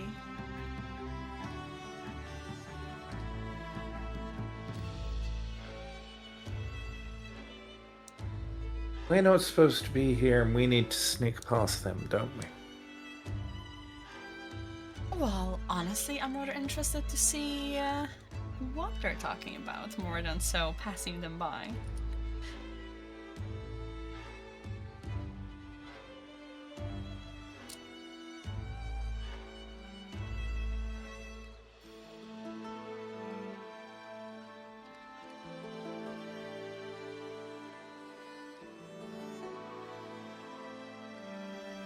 It is curious that they are currently behind a tavern, but then again, so are we. Let's investigate.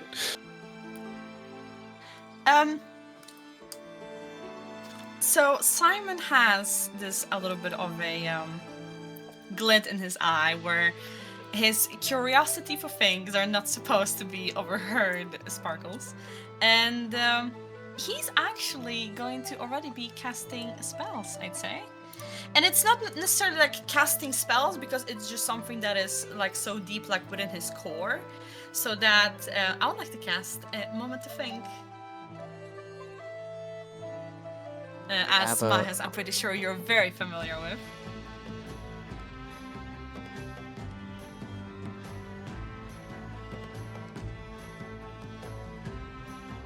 And what would you like to use it for? I would like to use it for simply because I get basically an extra action and movement within this time frame. I would like for Simon to find the most optimal position of staying hidden out of sight, but with a good angle to listen to and investigate, without them seeing him even approach to begin with. Like, it's almost like he was already there. So I will ask you this, and this will kind of introduce a way things are going to go throughout this campaign in general. What skill would you like to use to try and blend in? Oh, what do you mean? What skill would you like to roll? Oh, what skill I would like to roll? Yeah. Ooh. Simon knows how to make himself scars, how to step back a little bit, to seem like he can be overlooked. So I feel like I would like to roll dexterity with his newfound grace, I'd say, in his body. Whereas, as he has positioned himself to be exactly where he wants to be, to gracefully, almost like sink into like behind a tree or behind the corner, standing there, almost as if he's been already there, and standing so still you barely notice, kind of thing. All right. So I assume you'll point this tree out to Yanis as well. I will. Okay. In which case, Yanis, what skill would you like to use to blend in and appear as one of the crowd?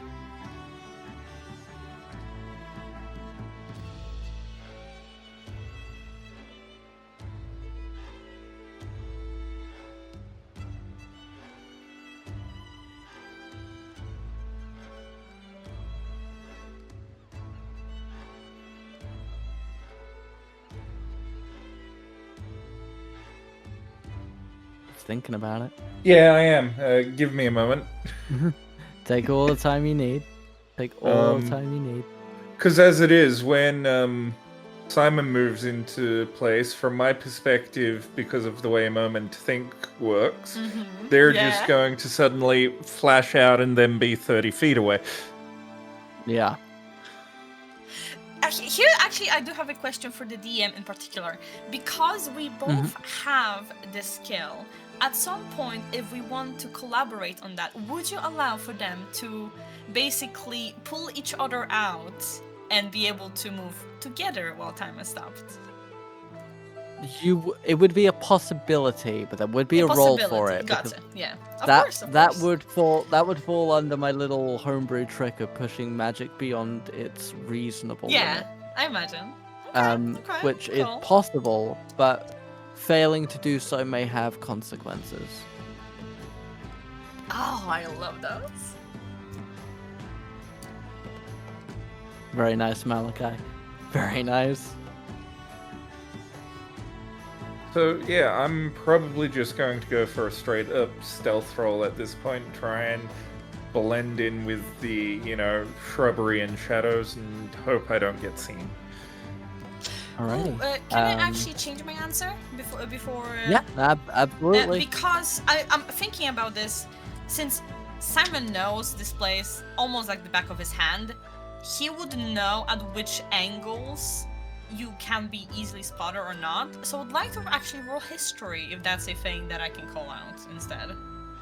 Yep, absolutely. Recalling like the architecture of like from that angle, that ain't no shit he's gonna see me kind of thing, So okay. Mahes roll me stealth, and then Simon, roll me history.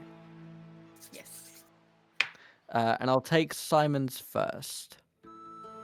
That would be, let's see, that is a 12, I believe. To a total of 17.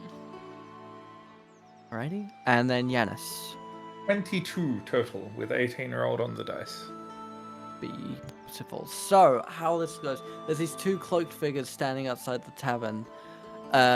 Simon points out the tree, and Yanis, like a shadow in the night, you're able to slip into one of the bushes, and you're actually able to use the color of your scales to your advantage and sort of blend in with the greenery. There's a little bit of glinting from them, but your robes are able to cover up the reflectiveness of it for the most part, and you're able to get in behind the tree and into some of the shrubs. Meanwhile, Simon, you've been to Bow's End before, you know it all too well, so you would remember that there is a small cubby just outside, because they're standing roughly where the staff will come out and get a breather, or maybe wash some pans outside, or let things soak in the rainwater that can land every now and again. So you actually go into this little cubby, and it's a little stinky. There's some wet rags and stuff in there, but you have a perfect earshot of what is being discussed, and you hear in this very metallic voice, almost sort of a metallic whisper, 2 vials. See what they do. Report back to me next week. And then the other voice, a slight sort of raspiness to it. You better pay good for this. And you see, Yanis, you see what's happening. You don't necessarily have audio, but you can see the figure with the purple glow coming from underneath the hood hands 2 black vials over to the Witherbloom student. The Witherbloom student then opens their book, and the book is hollow. It's sort of a fake book.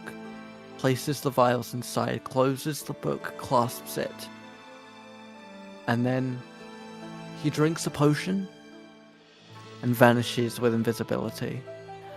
Simon, you will hear this sort of wisp of wind and footsteps going off towards where you would know sort of the college hub is, where you go from one college to another. So the hub, let's call it for now. And then, Yanis, you see the individual with the purple glow walk away and disappear into a crowd in the market square. After a few moments, Simon, you ascertain that it's safe enough for you to come out of your hiding place, and Yanis will give you a kind of reaffirming signal. It's like, we're good. Yeah. Can we go? Because Yanis really wants to get to where he's supposed to be and not get in trouble. Though I was going to say, during the handover, yep, Yanis was going to use moment to think himself for a quick. Nice. So they're both hooded currently, aren't they? You're gonna look under the hoods, aren't you? So I'm going to move out, look under the Witherbloom student's hood as best I can, and then back to the tree. Nice.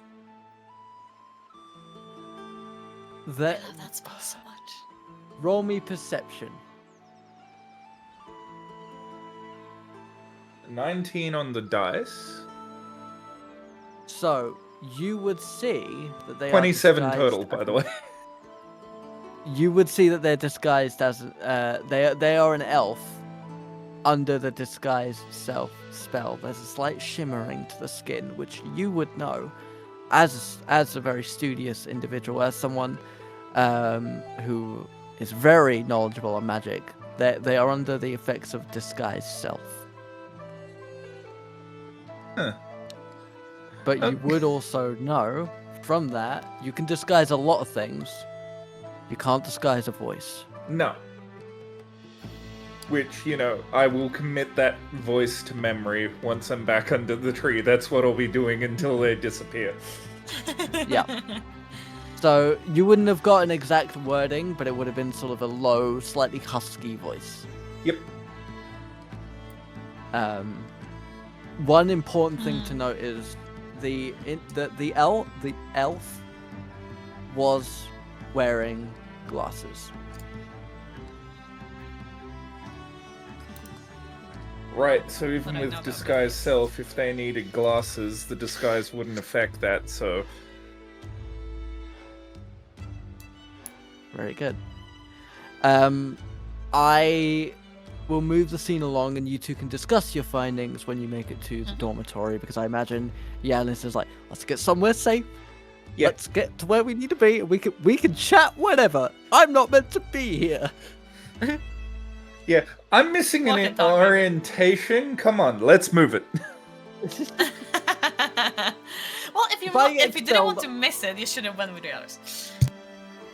If I get expelled before my first day, it will be a disgrace to my family. Oh, trust me, there's nothing more disgraceful than being expelled from a school, isn't it? Yeah. I So, wonder. we will shift Uh-oh. back. That foreshadowing. I don't know what you're talking about. Morwyn, Lavender, Fortis, unbeknownst to everyone else. You've all made it to the dormitories. Again, it is this large sort of wooden building with this large sort of reception area and then spiral staircases that go up. So there's the ground floor and then there's 3 floors above you. And Nora, the second year that has been escorting you, so you will all go through the 2 large wooden doors on this floor, and it'll be this large stone hallway. You'll all see that you have nameplates already assigned to different rooms. It's 2 people a room, so just make your way. It'll either be on the left or the right.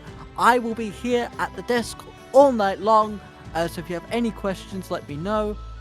Your uniforms have been provided for you, and I will be here if I can be of any help. Just come over, ring the bell on the desk, and I'll be right there.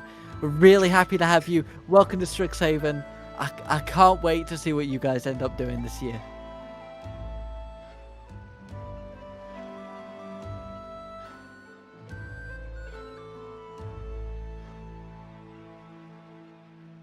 I'm assuming you 3 just go Thank you. straight on through. Silence throughout Yeah. the halls. Yeah. Well, a lot of people are starting to file in and sort of find their rooms. But as you 3 go on through, your rooms are all sort of close to each other. Lavender and Morwyn, you 2 are actually sharing a room. Fortis, pal. Fortis, you are sharing a room with someone named Yanis. And yeah.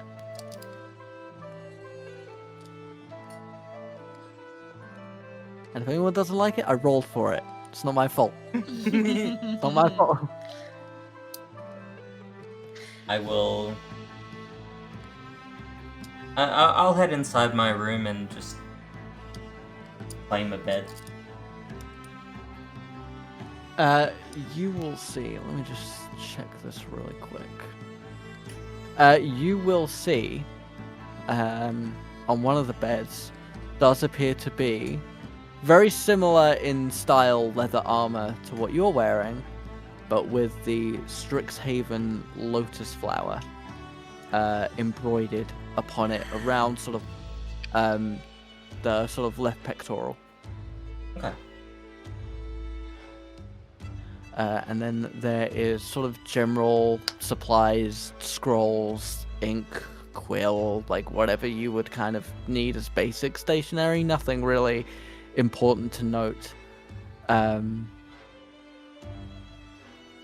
But yeah, you sort of hear everyone filing in. Morwen and Lavender, you to find your room. You guys are actually opposite Fortis and Yanis. So all of a sudden, you kind of hear the door open and close. You didn't see anyone go in. But you kind of just hear a very quick click, ka-thunk. Orwin is going to use his divine sense just to figure out whether it was a ghost or not. So I will know Okay, if there right, is a. Yeah, I need the details on this. Let's see. See, as an action, you can detect good and evil. Until the end of your next turn, you can sense anything affected by the Hallow spell or know the location of any celestial fiend or undead within 60 feet. That is not behind total cover. Okay, so that might not actually do anything. There's an undead next door.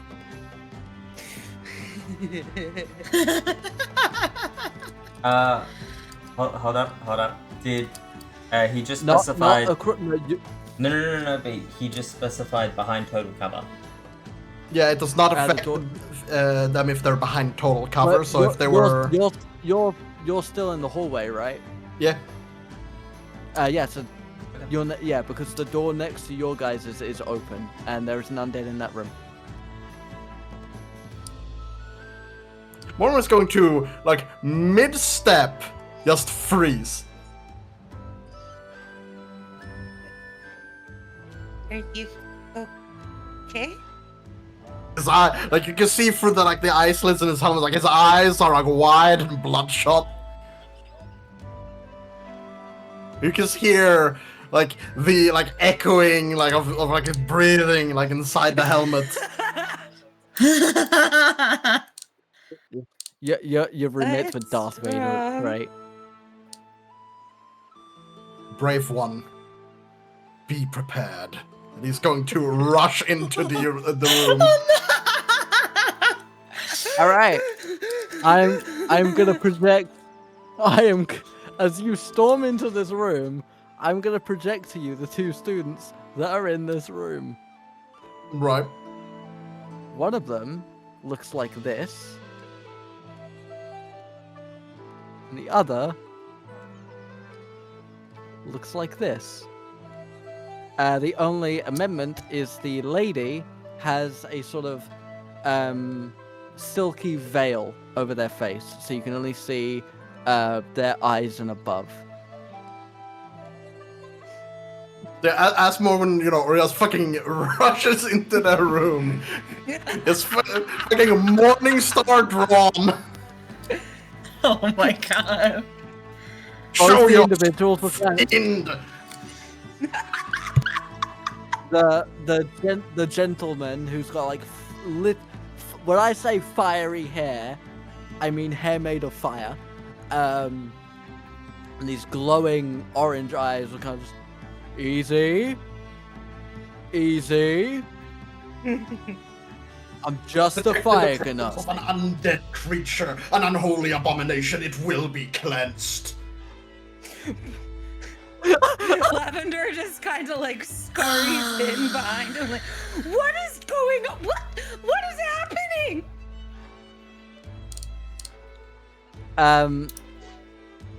I will say as much as Fortis. You will see everything going on. Okay.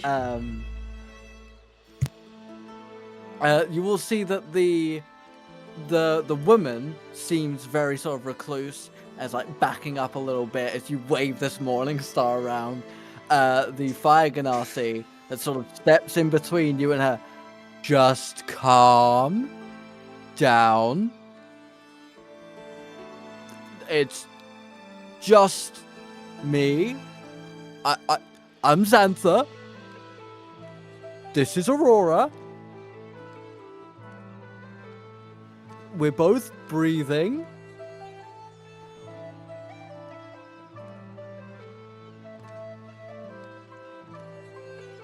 Presence of breath proves nothing. The undead often lie.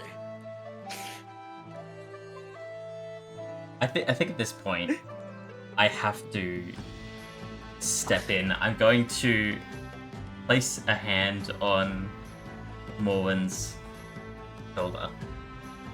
He's going to visibly flinch it as like almost like halfway like raises motorcycle to like strike you before he kind of stops, realizing that okay, you're new. I'm gonna grip. Hi. I think you should probably head back to your room for now, before you get yourself thrown off the island before you spend the day here. Yeah, I agree. Come on, let's go. How can... He's going to like visibly look confused. I have just detected the presence of an undead. How can the two of you be so calm?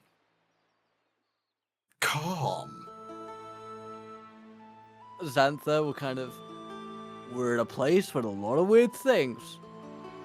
I set things on fire if the ceiling's too low. No one here is gonna be normal. Can we just put the very pointy weapon down? We're all very tired. It's been a very long day.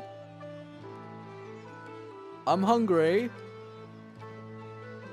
I don't want to die on an empty stomach. I'm going to do something that is very very funny for a player to do. I would like this Sanford guy to roll me persuasion. Alright, fair enough.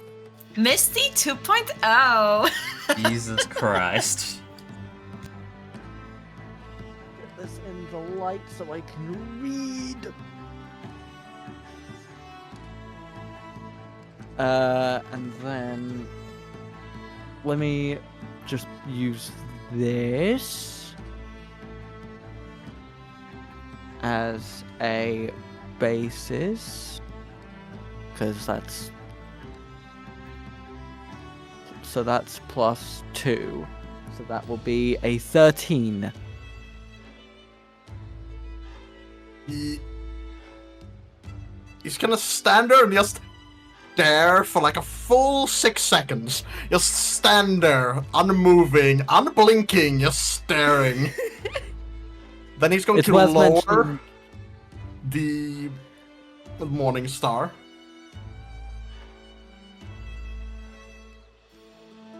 I will retire. Absolutely worth mentioning that Aurora is still terrified in the corner. Yeah, but he lowers his morning star. I will retire for the evening, and he will storm out. Whew. Xantha will kind of look at you, Fortis. Thank you.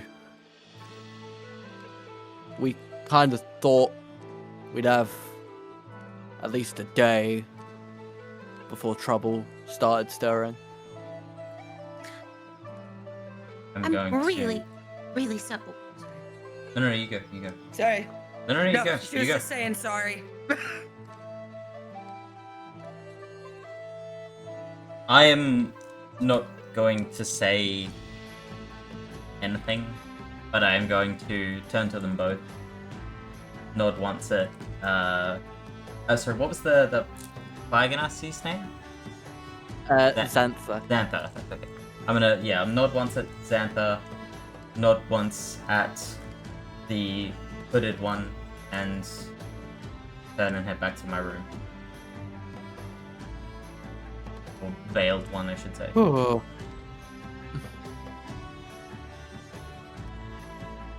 So he's your roommate then? Let's say to you, Lavender.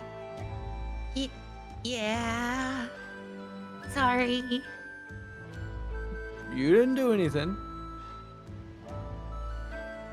That's just, we're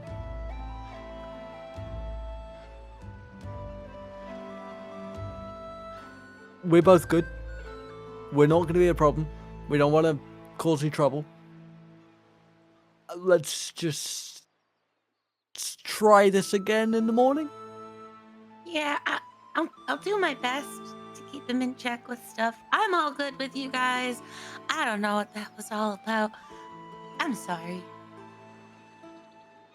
He'll kind of put his hand out to you. Xantha Bowen. Hi, I'm Lavender.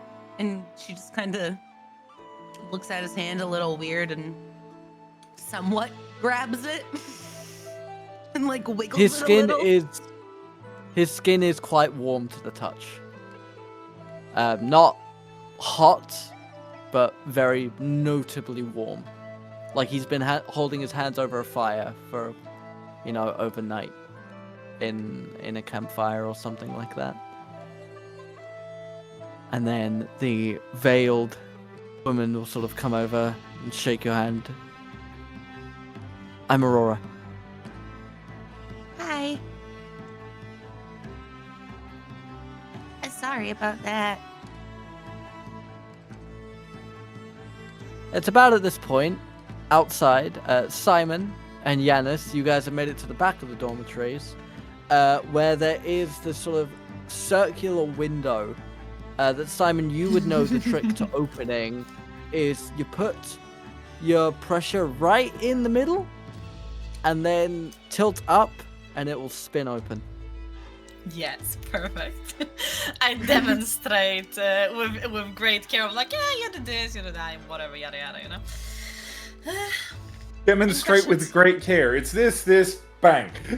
Exactly. Yes, exactly. Simon done this so many times. He doesn't even think much to like have to explain like, oh yeah, no, you have to put certain pressure, but not too much because you're gonna break it. He doesn't, he doesn't get into the details as much because to him is like, like it's general knowledge, common knowledge. But he doesn't think much of other people maybe not possessing that common knowledge. They're all full of Simon in all the same. Alrighty. There is enough space for you two to both sort of slip through. It's like a slight, it's like a slightly tight tunnel when you're caving. Like it's a little rough, especially for your first time, Yanis. But Simon, you know the angle. You know how to slip. It's been a while, but it's been a while. The more things change, the more they stay the same. Been a while. And you will sort of make your way out, and you will both see, Yanis, you'll see Lavender coming out of one room. Lavender, you'll see Yanis, and a friend of Yanis's, apparently, climbing through the window in the back of the hall. She just kind of acts like she didn't see anything. She knows when to play her cards right. She saw nothing. Simon, roll me perception, like active perception. Active perception. Because Oh you my are God, technically I rolled a 19 sneaking in. on my fucking die, so wait a minute. You. And I'm actually proficient, so dirty 20. You're proficient in perception, Yes, and you have a yes, stick. I told you. Yeah, look, there's a reason for that. We can get into that later, I know. but there's a reason I'm for aware. that. I'm aware, but it's like I'm good at this thing, apart from when I'm not. Apart from when I'm not. But you will clock that Lavender is whether knowingly or not, Lavender's covering for you. Like she's like, she has seen you, and she is not actively reporting you. Oh, you know what? I'm gonna wink at her. I'm gonna wink. I've noticed you're noticing, and I noticed that you're not saying anything. She not even actually looking in their direction. She just has very small smile on her face and just keeps walking into her room. All right. Just a very subtle acknowledgement. So, who's the unfortunate sod that is going to have to be kicked out of my dormitory when I tell them to shove it? Well, this is the thing. If I already don't have a single room. You know how this goes. Yanis, you're just in a hallway of rooms.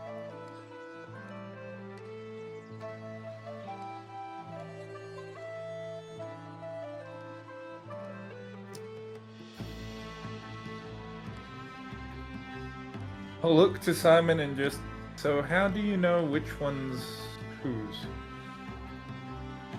Oh, the would have told you that at the tour.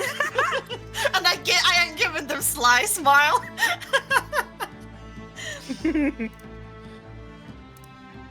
But I believe there's also plates on the doors.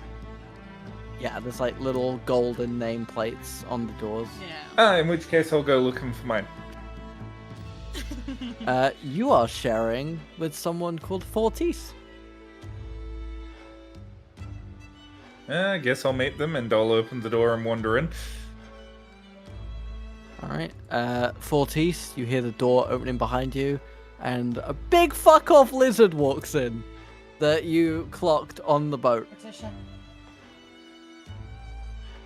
Fortis, Janos, you will notice that Fortis has already switched clothes and is just laying on his bed, staring at the ceiling, only looking across at you slightly before his eyes wander back to the roof.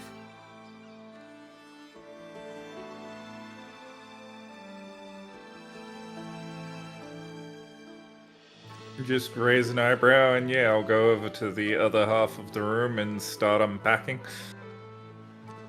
And your first year leathers are waiting for you on the bed, and they seem to have accounted for your tail. Janos, I presume. Indeed. Fortis. Pleasure.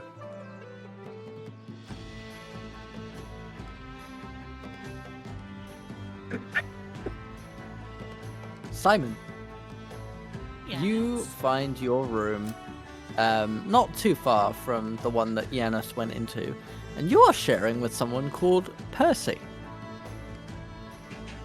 Oh, alright. As you enter the room, they are not in there. Oh.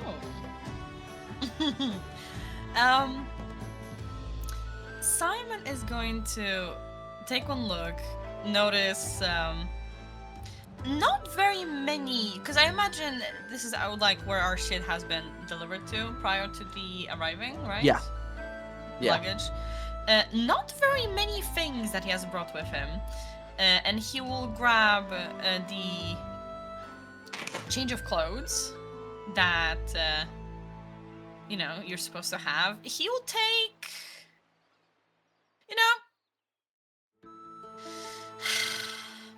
for now he just shove him under the pillow. For now he was just gonna shove them under the pillow, and actually he's going to head out immediately after, ignoring the rest of the room. Okay. Where are you headed? He would be headed, because time of day, if he remembers correctly, what would be happening after the first kind of like look around the place, So, last time, you guys have tonight to get yourself situated, figure out the layout of the dormitories, and then tomorrow is orientation, and you guys tomorrow have the whole of the biblioplex to yourselves, like all the first years. Okay. And then, It- it's the week ahead of you is Freshers Week, so basically, all the clubs will be like advertising themselves. You can kind of get a lay of the land. Classes won't officially start until next week. Gorgeous. In which case, Simon is already going to sneak to his favorite spot, like a little bit akin to Ravenclaw, the tower with the with the telescopes, the astrology class, where he's so sneaky into there. He's so sneaky in there. You know what? He shoved the clothes under the pillow. He was like, oh, for fuck's sake. He takes a pillow, he takes the clothes, and he goes. He goes there. Alrighty. As you make your way out, you will see the woman who was guiding the first years. Like, Simon, right? He stops and turns around his head. Not fully, but he just looks behind his shoulder. I was just told to make you aware that the deans hope that you traveled here safe. And Professor Maker would like to see you. He will be here in a few moments. Here, like standing right where we're standing, or am I supposed to walk up the road? No, he's coming down to the dormitories to meet you. And I think her name is Aurora? Ah, great. Okay, fine. Gee, thanks. Very kind of you.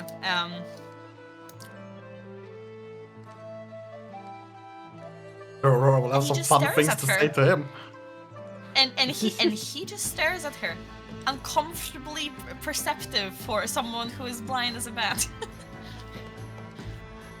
About 2 minutes will pass, and the doors will open, and this is the individual that will walk in.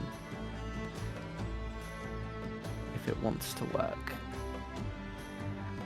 They are a warforged with a golden crest engraved upon their head, with the sigil of Quandrix College inlaid upon it.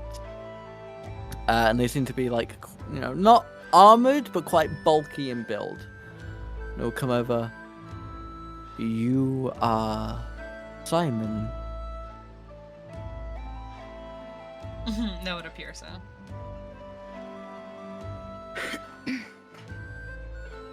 I have a gift for you to make your stay more comfortable, given your affliction. He raises an eyebrow. And Professor Maker will pull out of a bag of holding quite a beautiful silver bracelet. This will protect you from daylight, so you can attend your classes. It is of my personal design. Simon will put it on. He'll nod to himself.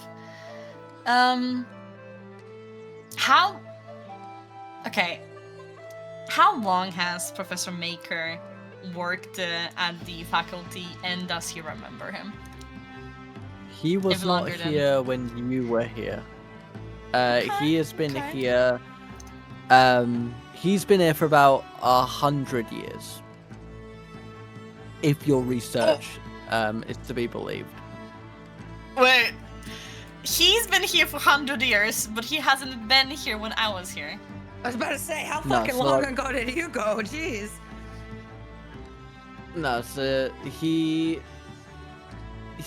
like sort of is around, like he sort of came in. How do I word this? There was a bit of an interim when you were there. Like there was some stuff going down with a few of the different deans. Yeah. And that Professor Maker was basically the replacement for the Quandrix Dean. It all gets a little hazy given what happened. Simon is but going to extend his hand. Oh? Yeah. When you were studying, he was Yes. not a professor. He's gonna extend his hand and say that I'll be looking forward to all of the classes, and I thank you for your gift. Very thoughtful of you.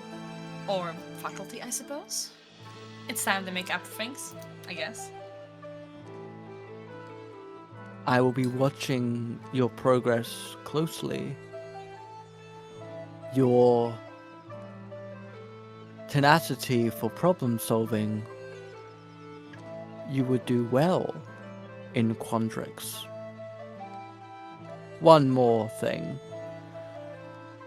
It is not entirely clear to me or to the rest of the faculty how exactly you require sustenance. But if needs be, the cafeteria offers a red meal should you need it. simply ask for it. I think you'll find it pleased that there won't be any necessary adjustments needed in that regard. I'll do fine with some fresh air. Very good. I must go find Aurora. You two may become friends. Is it a similar affliction? Similar, but a bit more severe. If you wouldn't mind, can I tag along, perhaps? Very well. And the four of you will hear in the hallway some very heavy steps. And they will stop next to your room, Morwyn and Lavender, across the hall from you guys, Janice and Fortis. And Simon Maker will open the door and meet Aurora and hand Aurora a similar bracelet. Theirs is a bit more black and onyx to your silver. Okay. It appears that sort of they were both made in equal, but hers of a different material as it requires a sort of a stronger magic. Aurora will bow in thanks to Professor Maker and sort of look at you and kind of there's a silent acknowledgement there.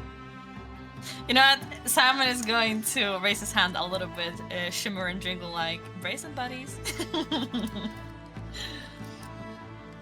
You'll see like a small smile through the veil, and then the sort of large, toned Fire Ganassi. Word of warning. Guy next door came looking for Aurora. Oh? Just in case you want to know. But that Mapak, they seem cool. That's cool. That's cool. And Simon, so to Simon, the Fire Ganassi looks like a big bright star, and he has that spark in his eye when he looks at him. But no, he's gonna make small chatter. He's gonna make small chatter with the two of them, before he will eventually head off. Alrighty. Morticia?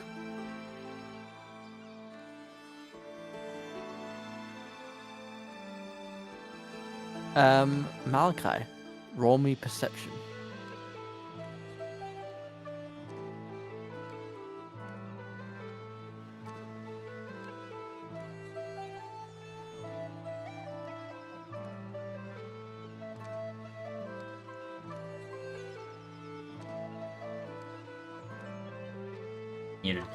There's 16, 11 plus 5.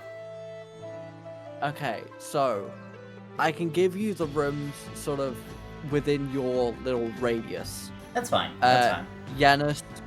Yanis, as you're kind of getting yourself ready, you will sort of see Fortis, like leaning slightly left, right, forward, back to kind of, maybe they're trying to track something or triangulate something. So Fortis, assuming that your doorway is facing forward, across the hall from you is Lavender and Morwyn. To their left is Aurora and Xantha. To their right, you can hear, let me just make sure I get this right.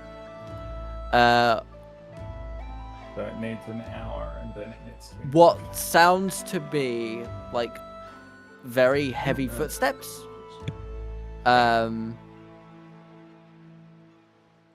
Directly to your right is quiet.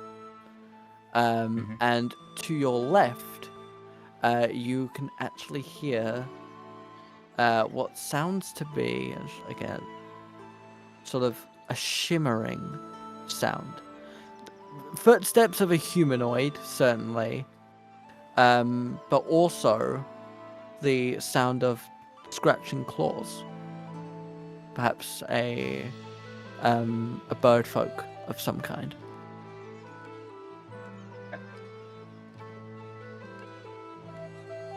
So, humanoid and bird, Xantha and Aurora, Morwyn and Lavender. 2 sets of very heavy footsteps. Silence. Right. It's about this point, Simon. I assume you're gonna then make your way up to the observatory. Yes. Very much so. Yanis, are you responding in any way to what you see Fortis doing? Not particularly. I'm currently making a slight modification to the first year uniform. Mm-hmm. And that's simply just by adding in a small embroidered pattern for the Lawhold symbol as well as the academy I attended to prepare me for attending Strixhaven. Very nice. And finally, Lavender and Morwyn, what are you guys doing to prepare for your first night's sleep? One word, flagellation. Oh, Kinky. Girly. Oh, girly. So hold I on, feel what? sorry for you. Morwen is kneeling on the ground, on his half of the room, of course, but he's kneeling down on the ground. He's placed on a pillow with his blue little lantern on the pillow, and he's whipping himself. What is So, the room slight correction. set up? Slight correction, Fortis. Every now and again, you hear a slapping sound, and again, and a crack, and a crack. Impressively, he doesn't flinch or make any sounds while doing this, other than a soft prayer to himself. Well, technically, So it's the same the way- living, but, yeah. The way the rooms are set out, they're kind of rectangular. As you walk into the room, to the left are 2 beds, and then to the right, there is a walk-in wardrobe and like a small shower cubicle. Is there a window anywhere? There is one window opposite the door. Like the window and the door are kind of like the separating middle point to the sort of sleeping area and prepare for the day area. Well, Lavender kind of snags the bed closest to the window right off the bat. For Morwyn's sake.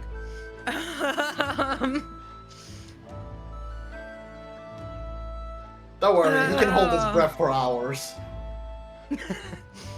She kind of looks at him as he's whipping himself. Is this something you do on the regular? Affirmative.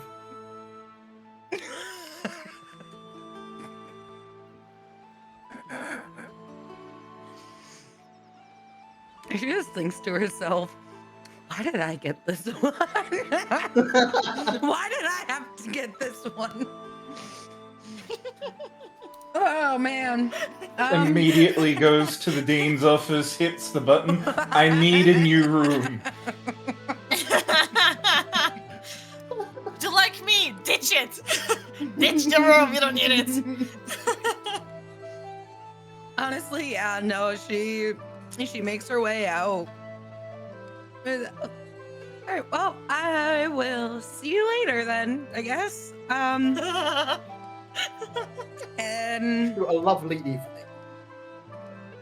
just kind of starts aimlessly exploring. Alrighty. As you begin to wander the halls, and as night begins to set in and everyone else begins to settle, that is where we're going to call it for today. Because we are at that point We're at that 3-hour mark. But yeah, welcome to Strixhaven University, what a fucking gang. cliffhanger bastard. What? What cliffhanger? You explored a And as bit, soon and as then you start walking the walls, that is where we're gonna. and everyone else is settling for the night. That's what I was setting up for, but you decided now I'm gonna go elsewhere. Except for, My bad. Morwen, who's engaging in a little bit of, sadomasochism. Hey, this is just how we takes a long rest. Rest comes in many forms, and we listen and we don't judge. Yeah, but this is gonna affect poor Lavender's rest. In Fortice's situation, we listen very intently and we don't judge loudly.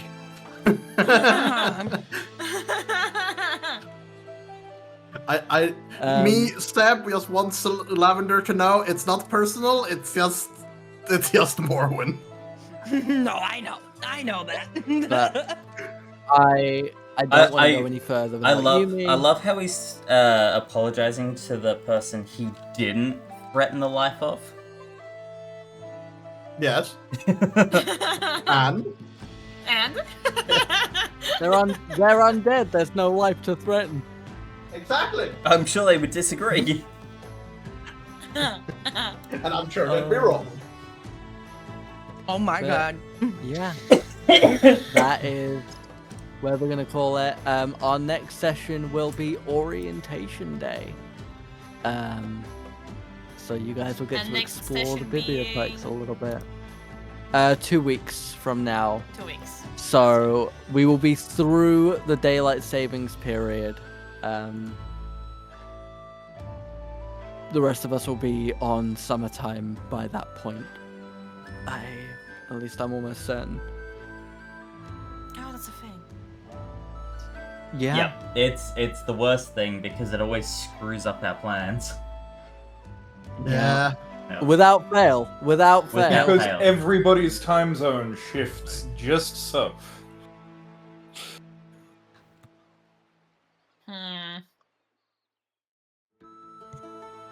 But yeah, we will figure out and coordinate everything. But I hope you guys had fun today. Oh, it was great. Yeah. Nah, it sucked.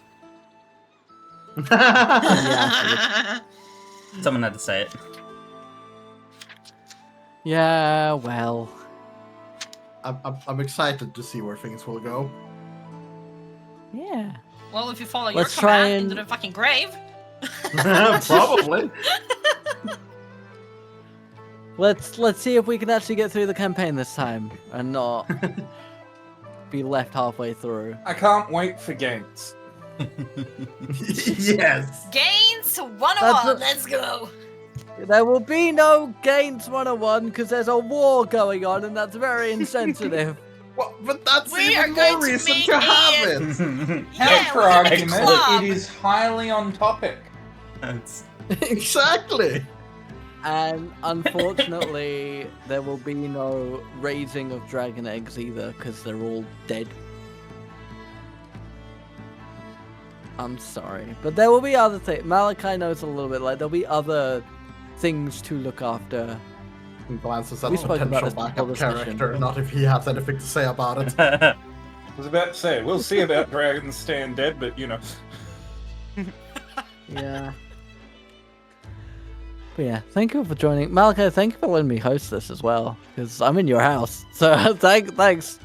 That's fine. I hope That's you enjoyed fine. the break. I was gonna say thank you for giving me a break from DMing and just letting me be a player again, because I haven't done that in a fucking while. Yeah. We have a sleepover parties at the Malikai's. Woo! Oh, yeah, but Morwen doesn't sleep. He just slaps himself silly. Hey, sometimes he has praise. Occasionally he just stares into nothing. Which is also the important Okay, we'll part. do both of those more than the slapping. Hey, if Lavender told him like, hey, could you not? I'm sure he would be willing to listen. Or at least take it Look, somewhere worst else. case scenario, you can take a nap in my room. My room is gonna be empty. Trust me. dear. Well, that's all she wrote. But we'll see you in a couple of weeks for orientation, and we'll see you on Wednesday for Flash of Darkness, and I forget what the name of the other campaign you run is. It's Because I'm Spellbrush not in it. Ascension. It's the first one. It's Spellbrush Ascension. You forget the It's first Spellbrush. one. It's the I'm original not in it. motherfucker. I'm not in it. You don't watch the show? Oh, fake fan. Oh, I'm sorry that I've been Fucking writing fan. all of this. I've been busy writing this for you. Unbelievable. A fake fan we You've got seen the here. fucking- Yeah, well, you've seen all the documents I put together for you, you prick. Fake Ted. So it's D&D. You could have it in the background while you're doing all that. Anyway, Bye, everybody. I'm gonna take over here. Thank you everybody for hanging out and watching our lovely shenanigans. We will see you all in 2 weeks. Bye bye for now. Bye-bye. Moi.